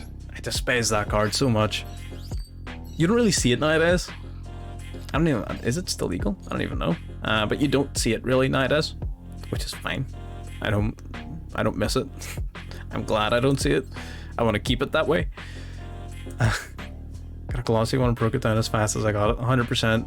Absolute true Chad. Get that nonsense out of here. I'm trying not to curse because we're on Twitch. But yeah, get that out of here. It's fun in Stellar Night.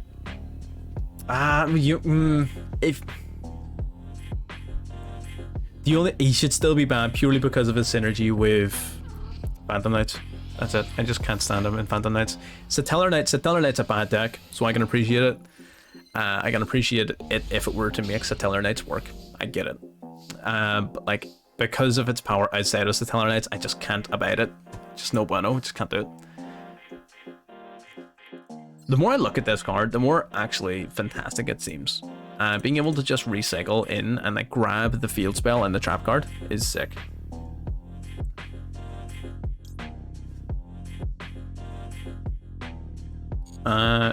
Duel Links, weren't they meta for a short while in Duel Links? I know it didn't last long, but like, wasn't it? Didn't they have like a structure deck or something? I stopped playing Duel Links quite a while ago, so I'm not super up to date. I think so, yeah. I feel like they had something, because I had a Satellar Knight deck in Duel Links. I remember playing it. I remember doing okay with it. It wasn't great, but it was fun. And then since I left, I remember seeing news that they released the structure deck about it, and that's after I stopped playing the game, so I'm not sure. They got some new support, 100%. It's a very interesting deck type. I feel like it would need to build a bit of an identity of its own, though. I think like it has a bit of an identity crisis where it just basically becomes level 4 spam. Long Duel Links get the new character. That's it. Yeah, 100%. Where's my free stuff? I demand my free stuff. That's it. Go summon the Shadow out to the field. Shadow plus 4 tokens. Like, look at that. Look at how consistent this is. Don't interrupt me right after I say that. That's rude. Okay, fantastic. I was worried for a second. Grand, we get our tokens. Now, 500 free gems per box. Beautiful. You know what? What do we do here? We got some plays, you know, we're actually sitting pretty good. You know, we've got 2 hand traps, we've got the droplet, we got 3 interruptions, direct interruptions, and then we have our shadow, which can give us a 4th. Okay, 3 gems for every new box. Oh, they give you 1,000? Oh, okay. They used to only give you 500. There you go. There's an improvement that's been made since I stopped playing it. Oh, another Machina deck. I know exactly how to beat your dumb ass. Right, we gonna go Vealer. Okay, gens. Yeah, 100%. They just give you a wee 10 pack. A wee pity 10 pack. Man, Duel Links is just too expensive. My game is updating. Well, here, that just means next time you open it's gonna be even better. You know? You'll be sweet. We're gonna negate this gear frame because that machine guy who absolutely cucked us earlier on. Now we know how to counter it. Now we know what we're doing. What are you gonna do about it, Chief? Let's see. Just set one pass. Go set one pass. I dare you. During the main phase. Has to be during the main phase. Right. So if he was smart, he would have just tried to go to battle. Just to bait us into using our effect. If it's not Call of Duty. If it is, don't expect anything good. I haven't played Call of Duty in a number of years, actually, now at this point. And I'll be honest, my life has been perfectly fine since I stopped playing it. So you know what? Don't really miss it.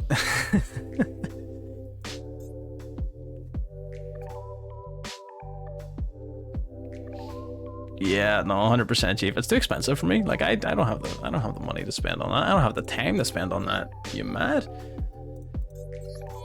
That's ditch 2 tokens. Do we banish the gear? No, we banish one of the back row, surely. We'll banish this one. Okay. Interesting. Alright. He was almost gonna be doing stuff. That would have been bad. We've got another boss stage, which is fine. We don't really care too much about that. It means that at least we have a spell to discard off of our droplet, which is something. During the main phase, you contribute a generator monster, special summon a generator from your deck of a different name. Okay.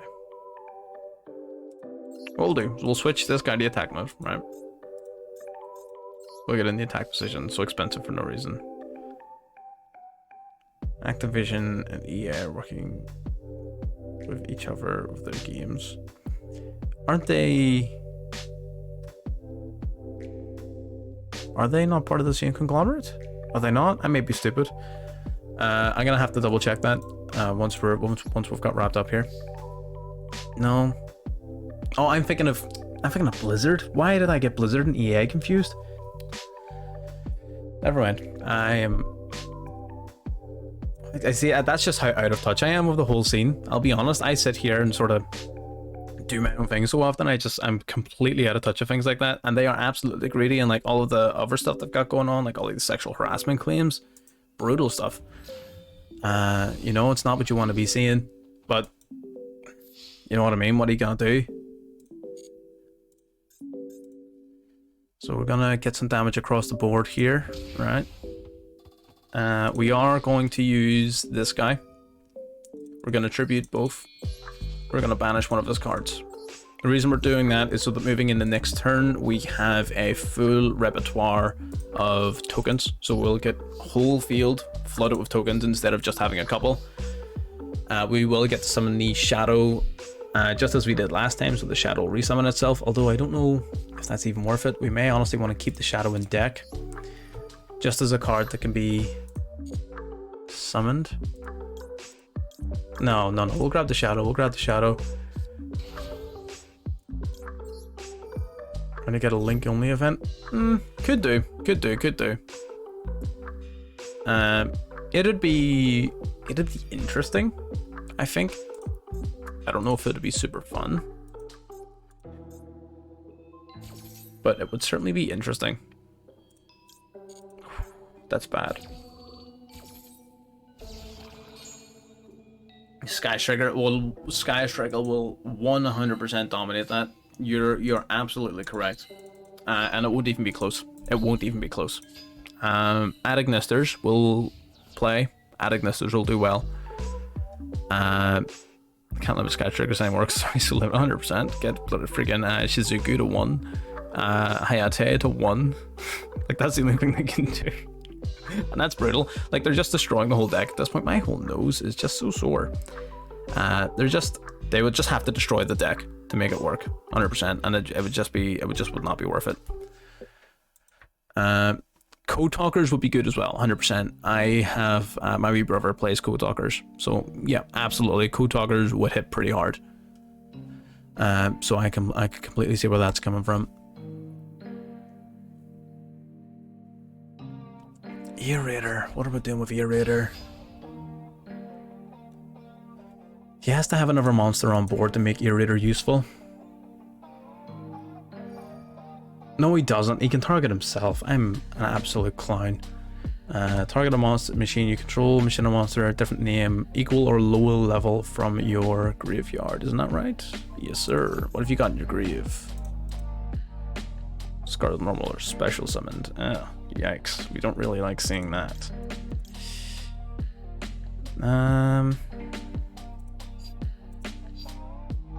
We're gonna droplet that. Purely because I really don't want to be putting up with it. So we're gonna discard the field spell. Live Twin, Evil Twin. Oh yes. Oh, Live Twins are already sick.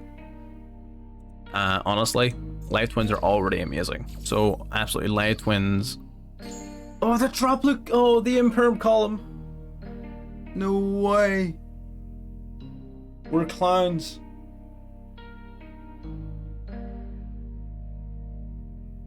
What do you even do? What do you even say? What even? I mean, it doesn't matter. He summons this and then we just ash it, so like whatever. But oh my lord, what a waste. Oh lord. Cannot believe this just happened. What a travesty. Oh my god.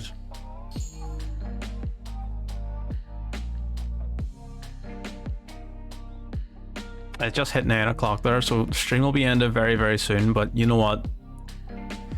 We'll play one or two extra games here, and then we'll see. It's 3 more. This man just has everything. Alright, let's see it, Chief. Let's see it, let's see it. Does your effect work if I tribute you? No, you got impermed, so no. Even if I tribute you, your effect won't work. 9 p.m. So it is here for me. Be the craziest event for them to add. Yeah, and that's why I think they haven't done it yet. I think they realized themselves that, you know, they need to like hold their horses a wee bit on there, because it will be quite crazy for the end of the main phase. Oh, that's rough. It's fine. It's fine. Yeah, no, 100%. They'll need to really think that one through before adding that event in, because that'll be quite heavy-handed. You know what I mean? To be fair, every festival so far has been quite like heavy. I'm up in Ireland, so I am. So we're BST at the minute, which is GMT +1. But I were up in Ireland.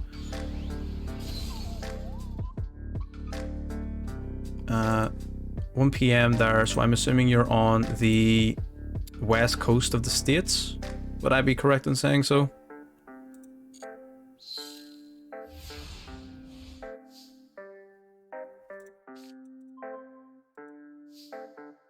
Solemn Judgment. You know what? Like, Solemn Judgment's actually a good draw. Like, that's the thing about this deck. It doesn't need to top deck anything. It has the field spell. It happens every one. Oregon, 100%. Like, this deck, all it needs is to have the field spell up and running, and everything else just sort of falls into place. They did ask about it. They did they could run like a Duelist Kingdom type thing, or they did that event in Duel Links, and it was actually legitimately super fun. Where like you would duel in an environment, and monsters of an attribute related to that environment would gain like attack points and stuff. So they did they did that type of event in Duel Links, and it was super fun. I'll be honest, it was really fun. It was limited, obviously, in the meta, but like it was 6 different metas at the same time, so like it was really, you know what I mean? Like you had to really think about it. It was quite good. I did enjoy that quite a lot.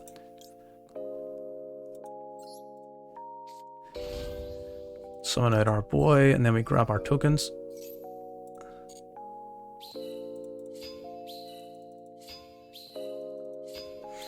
Although I can see this deck running out of gas. That might be an issue. It's not a huge issue, but I mean it might be there. What generators do we have left? See, it might be best just like stocking up on this guy because he's great. The rest of them are sort of like, meh, they're decent, but he's fantastic. I love this guy. He's gonna go for a Pot of Desiree, which we will not allow because that means he's got no cards left, and luckily no Exceed summoning. so none of that going on here. We're going to solemn judgment that desires. We don't want him dealing anything harmful. I feel like every day, different attribute, a little advantage. Yeah, 100%. Yeah, that's exactly what they did. Where they did like 6 attributes where they're like, oh, well, on this day, oh, earth and wind are getting plus 100, fire and water are getting plus 300, and light and dark are getting plus 600, and it would just sort of like rotate. And there would also be like if your attribute was on the plus 600 day, you also gained an additional effect or something like that. It was really fun. It was quite cool. Or it was like an additional skill. For example, if you were playing a fire deck on the day where fire was at its best, you would get a Onslaught of the Fire King's quick play spell added to your hand. And True Draco or Monarch's good. Monarchs I can see being good. I haven't tested them, of course. Again, this is the first time we're playing the event, so the only decks that I've used in it so far have been Dark Magician, Blue Eyes, and in this Generator deck. And this Generator deck, ironically, has been performing the best. Where specifically you want to take that information is entirely up to yourself. But Monarchs could be doing it. Whether they will or not is another question, but they could, technically, you know what I mean? Like, it's not impossible. So Gear Frame's going to equip onto him, and what exactly does that do? Or unequip it and special summon it. If it would be destroyed by battle or card effect, destroy that card instead. Alright. But what does that actually do? I don't think that does anything for him. Does it? Like, am I stupid? I might be stupid. We're going to attribute a token to summon out Har, which is your main Generator boss monster. I think I'm going to cut all of them except for Har and this guy. I think everything else can go. I've went up against that OTK deck that's going around. What, the Ben Kai one? Or what one specifically?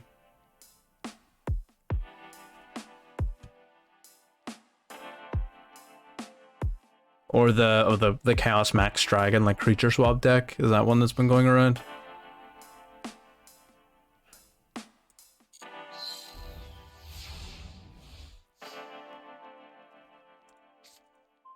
Let's draw.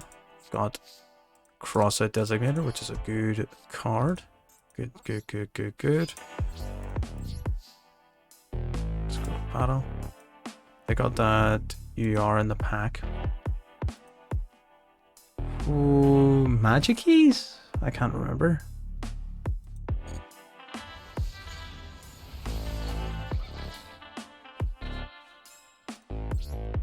Can't think of what you could be referring to.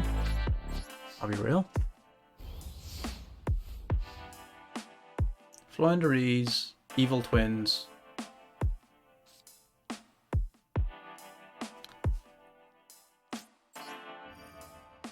I'm not super sure, to be honest. Oh, yeah, Machina. Yeah. The one I'm playing against now, yeah.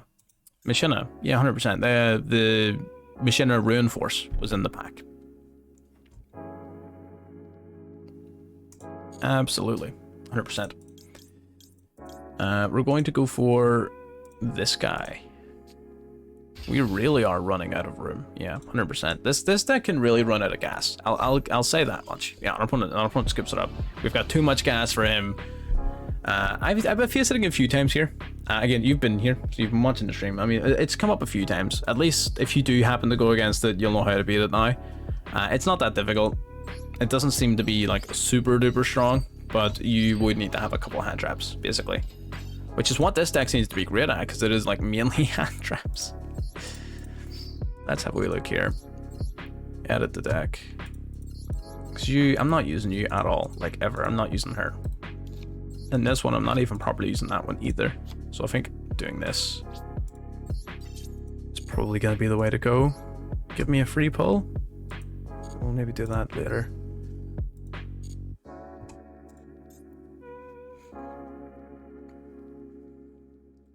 I just choose the music in the background. Yeah, absolutely. I very rarely have the background music on, so I do. I typically would have my own music on. Right now, I can't hear anything coming from it because it's all streaming and recording, and I'm not smart enough to set it up properly. So right now, I can't hear anything. But I 100% know what you mean. I almost always have the music just turned off because it is good music. Don't get me wrong, it is good, but just like I would like to choose. That's it. We are privileged here. We like options. Man, this quest card is killing it. Cosmo. If I'm going to lose to any deck, right, I want it to be this deck. I want this guy to beat me. 100%.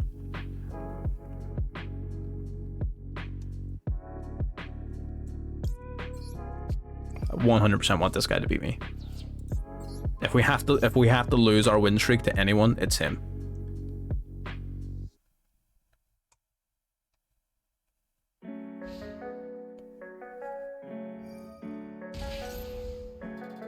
It doesn't matter, you don't get your effect. Okay. Absolutely, 100%. And I want it to be by a good deck as well. Like, by a good deck, I just mean like a deck that I haven't seen, like a deck that I don't play against. That's who I want to beat me. Let's go into our Generator boss quest. You don't have Ash. Ash is imaginary. Oh lord, he has Ash!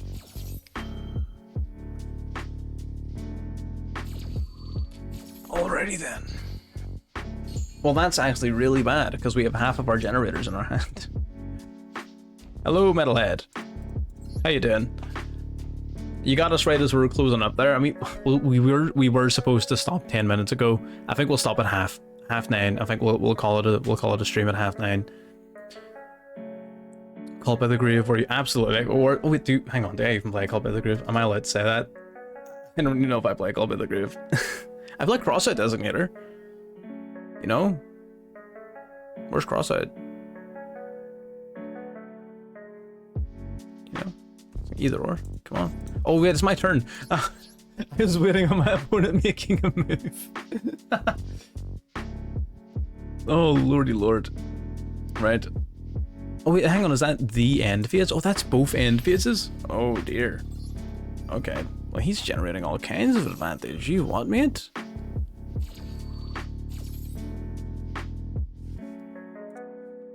Alright. Some said Cosmo, that thing, Slip Rider. Normal or special summon, target a spell or trap on the field and destroy it. Sick.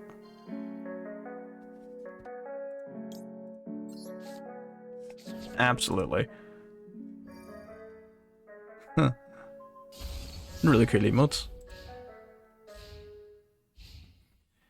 Man, these freaking dorks, what the hell's going on here?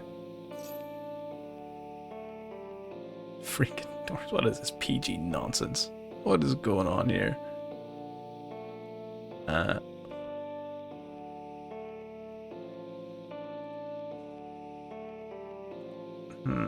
Cosmo time, what do you do?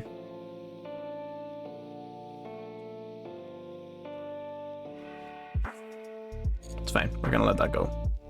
Raid or not the raid, 100%. I just skim everything. Cause like, right, so how you learn this game is literally just like, every time you go against the deck, you just read that little bit more about it. You know what I mean? Like skim through it, and then you're looking for like a specific interaction. Like, so the next time you face Cosmo, you're like, okay, I roughly know what that card does. Then you read it again, you're like, all right, okay, I know a little bit better now specifically. And then like by like the 4th or 5th or 6th time you faced it, you're like, okay, I can list now specifically what the rulings are in relation to this deck. You know what I mean? Ash pop up, yes or no? Always yes, every time. We are just yes clickers up in here. Oh no. Oh no. Well, that's game. You know what? I'm gonna give it to him. I'm not gonna surrender.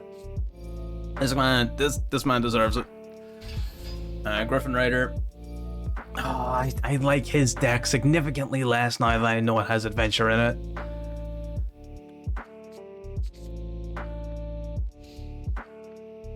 I'm an absolute degenerate.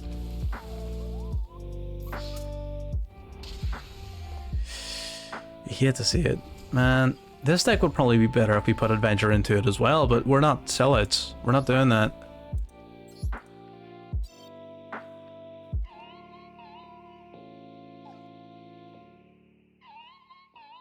feel like any metal stuff make a cool day look worse. Any meta stuff makes a cool deck look worse, right? Yeah. I can sort of see where you're coming from, yeah. 100%. I mean, I actually don't play Call by the Groove. You're 100% right. I actually don't play Call by the Groove. You know why I don't play it? I don't play it because of floowandereeze, so that's why I didn't play it. But I will put it in.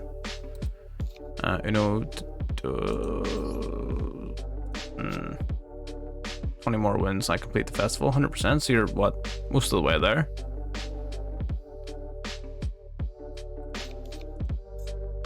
Doing pretty nice. Right, is Call by the Groove actually worth it? Like, do we cut down like an Ash and a Veiler for it? Like, what is this? This just stop hand trap. This specifically just stops Ash. Like, that's it. You don't like the festival now? I feel like there's a lot of cool options in it. Like this Generator deck, I probably never would have played Generators otherwise. So it's a bit of education for me, like, to be fair. So I don't know. But again, everyone has different priorities. So I completely get you. I thought the Limit 1 festival was ass. So makes total sense. Oh, I haven't even been keeping track of points. How many more do we need? Man, I'm just out here playing. Just playing the game. Pathfinder. Oh man, we've got so many searches for this freaking field spell. It doesn't even matter if he has Ash. What do you mean? And this is the hand I could call by the Groove in. What would this have been? This would have either been an Ash or a Veiler. Remember that. This would have been an Ash or a Veiler if I didn't change the deck. So bear that in mind, right? This is the one time you don't get ashed. Are you joking me? What is going on here? Top of the morning to you laddies. Right, let's see here. Let's get our cards face down. We had like a million searches for the field spell this game. And it's the one thing we had called by the Groove. Guarantee he's playing floowandereeze as well. Guarantee you. floowandereeze, do we have a good matchup against them? I think we might. We might actually have a good matchup against these guys. Purely because all of our monsters are always in like defense and stuff.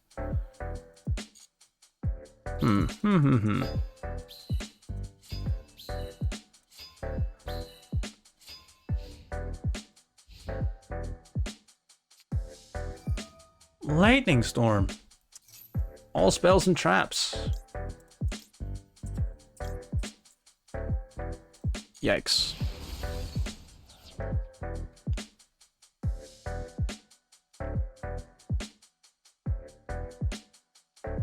Lightning Storm's rough, but it's not... Oh my god, this Machina nonsense again? You what, mate?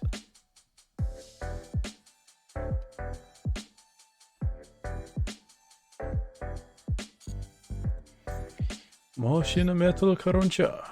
So he'll reveal 3 Earth Machines to me, and then I pick one in. Just check, need 6 more wins to be done. Sick.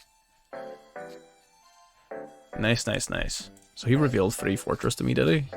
Oh, 2 Fortress and an Generaiders. Generaiders is rough. Gonna use this guy now, right? So we're gonna destroy one. Super Heavy Samurai, beautiful. Ooh, here, yo, Super Heavy Samurai. Ooh, I mean, yeah, but you can't play Super Heavy Samurai in this. Well, I mean, you could, but you just can't play them well. You can't synchro summon, but you can play because they do have main deck boss monsters. I would have to look into that one. I would definitely have to think about that one.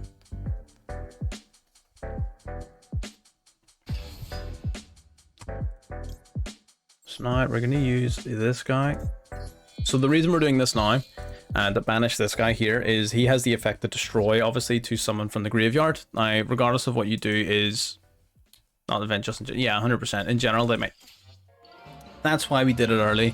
So basically, by removing the Generaiders, we removed his ability to destroy one of his Earth Machines on demand, basically. And because he couldn't do it on demand, he couldn't summon his Citadel from the graveyard. So it basically just slowed him down to a halt, basically. He couldn't do anything else. So that's grand.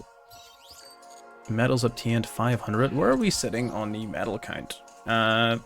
here we're doing pretty good. We're like almost halfway there. Sick. And we just started. Yeah, the oh, what's his name? I know who it is you're talking about, but 100%. Top 3 events, fusion event, RN event, synchro event. The rare normal event was pretty good. I did like that one. I really did. The synchro event and the fusion event. Fusion event was nice. Yeah, no, 100%. I enjoyed all 3 of those. Absolutely. The only one I haven't enjoyed was the Limited One Festival. That was it. The rest of them I enjoyed. What they need is some kind of like a ranked ladder as such, not like a, you know, Diamond 5, 4, 3, 2, 1, like an actual like rating system for like people at the top. Like that's what the game needs. That's what it's missing. Like beyond doubt, that's 100% what needs to happen. If that happened, engagement at end of level Diamond would be so much greater because people in this game are so competitive. Let's get the field spell on up out there. We set our cards and we end our turn.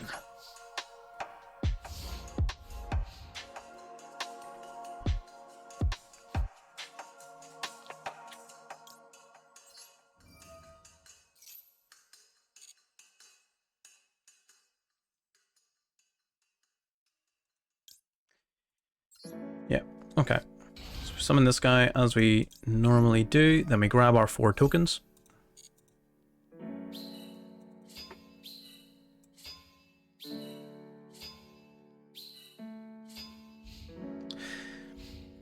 I mean, the synchro event was sort of slow because they had a lot of people trying to learn how to play synchrons. Like people who knew how to play synchrons in advance. Floowandereeze, are you joking me? People who knew how to play synchrons in advance of this did pretty well. People who didn't know how to play synchrons at all really. Oh, it's not floowandereeze, thank God. It's just this freaking nonsense. Speedroids, yeah. People who were playing speedroids had more fun than people playing synchrons. Magic the Gathering, yeah. I mean, the simplification of the format down isn't exactly what they need. It's what they think they need. It's not what they need. What they need to do is literally, you know, to take their foot off the neck a little bit, release different formats. Don't be afraid to change your own ban list. Like that's what it seems like they are. It seems like they're afraid to change their ban list, even though literally everyone is calling out and saying change it. Like that's the wildest thing to me.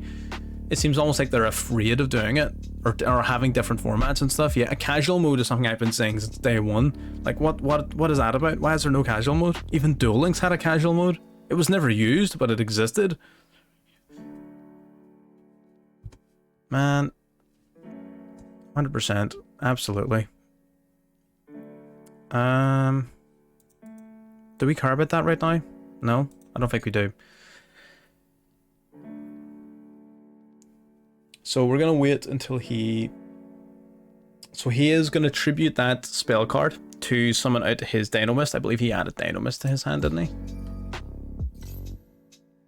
No, he had a Call by the Grave. Interesting. So he must already have had that. Right, now before he does anything else, we're getting rid of that diagram. We don't like diagram. So we're going to tribute 1. What does he have that can be activated? Right, either way, tribute 1. What'll be best 2 out of 3? That should totally be an option. You're absolutely correct.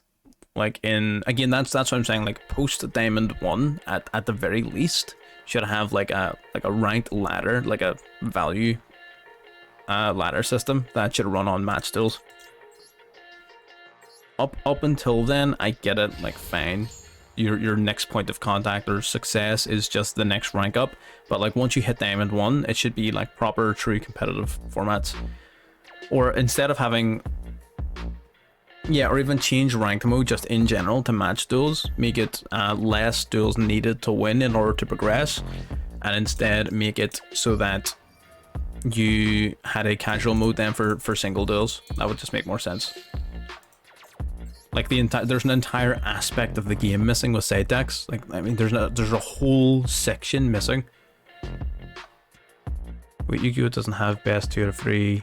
Well, I mean, in official ranked play, it's best 2 out of 3 in like the TCG, but in any of the games, like none of the games do 2 out of 3 for some reason. 2 modes. Yeah, absolutely. I completely agree. It just seems a bit silly that that's not already a thing. But no, 100%. If you go to any real tournament, locals in the TCG, every single duel you do, you're on a 40 or 50 minute timer, and it's a match duel, best 2 out of 3. And then you have side decks as well. Like there's a whole the fact that side decks are being omitted purely because like it doesn't suit the format of video game is just wild to me, because that's a whole aspect of tournament play. That's an entire part of the game that's gone. No, now they're just 30 minutes long because someone decided to pay floowandereeze or eldlich. So it's 30 minutes long for a different reason. What are you destroying? Are you destroying my field spell? Okay, that's fine. You can destroy my field spell. I don't care about that. I should care about that probably, but I don't. It's fine.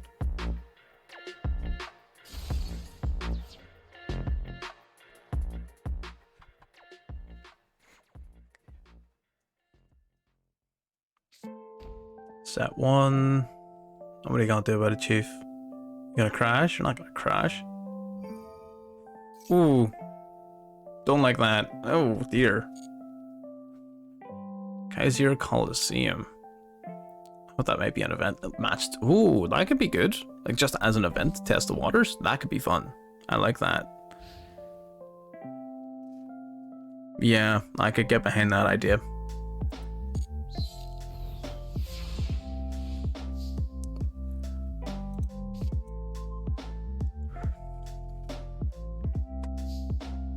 Right. Okay, I feel like I know where we need to go with this one. We're going to use this guy's effect, right? Gonna tribute. Gonna banish Dynamite Knight, this dude, little dork ass, right? He's gonna activate, obviously, to, I'm assuming, activate a trap card, but we don't want to risk him doing that. We're going to use the impermanence. We're gonna negate him. He's not gonna get his search. And then that frees us up to lightning storm away the back row. So he loses all of his cards, basically. Oh, Call by the Grave. What are you gonna hit? Planet Pathfinder? Oh. Oh! That's not good. We're gonna cross out that. Yeah, we're gonna cross out the Call by the Grave. We sort of need that to resolve. If it comes permanently, yeah. I feel like they would test the waters with it first, and then if it sticks and people like it, absolutely. I feel like they could possibly implement it. It's not as if it would be hard, you know what I mean? Like every freaking simulator online, and if some sweaty old dude in his basement can code it, I'm sure Konami, the multi-million-dollar corporation, can handle it. Like, you know what I mean? Like, this isn't a couple of kids in their basement making video games. This is an actual company who can pay people. So, you know what I mean? It just doesn't make a lot of sense to me, Chief. Spells and traps. Ditch those little dorks. And then the trap trick can get us the... Am I stupid?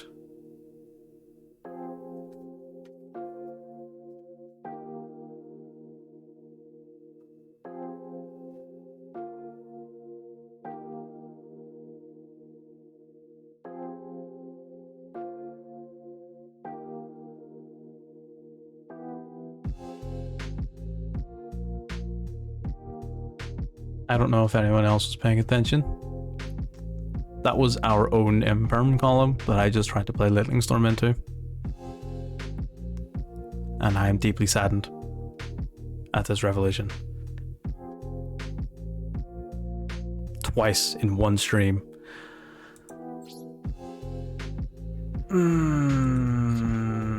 Yep, that's my second one. You know what? It's 9:30. I think that's gonna do us. On that note, you know what? No, we can still win this. It's fine. We got the trap card. It's okay. Can't believe this. Yeah, 100%. I'm pretty much. I think after this game, yep, that's us wrapping up. The only reason I'm even going to continue is because I have Trap Trick and I can get the field spell active using this. It's brutal. That was brutal. That was the same column, my boy. No way. That was on purpose. Totally comedic effect. You know, just dramatic effect. No, it doesn't count. We're not counting that one. That one was totally done on purpose.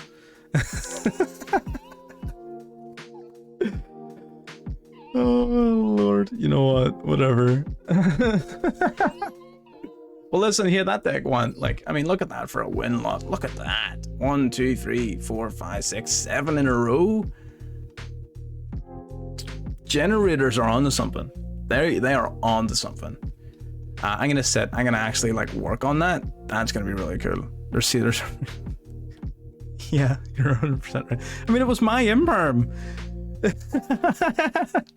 I was getting my own cards. Right.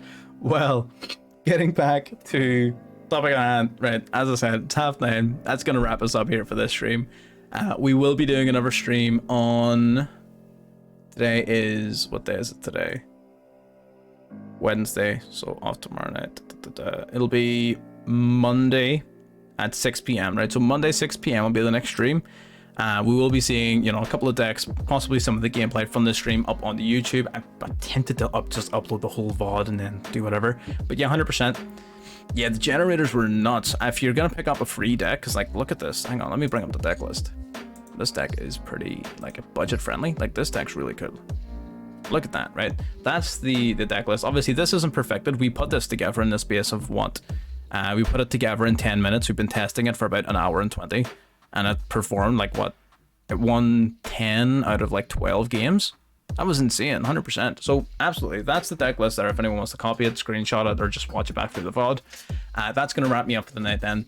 And I'll see you all at 6 p.m. on Monday. Or if you want to stop by the YouTube channel, subscribe there, see some of the videos, by all means. You can see that whenever you want. And I'll see you all next time.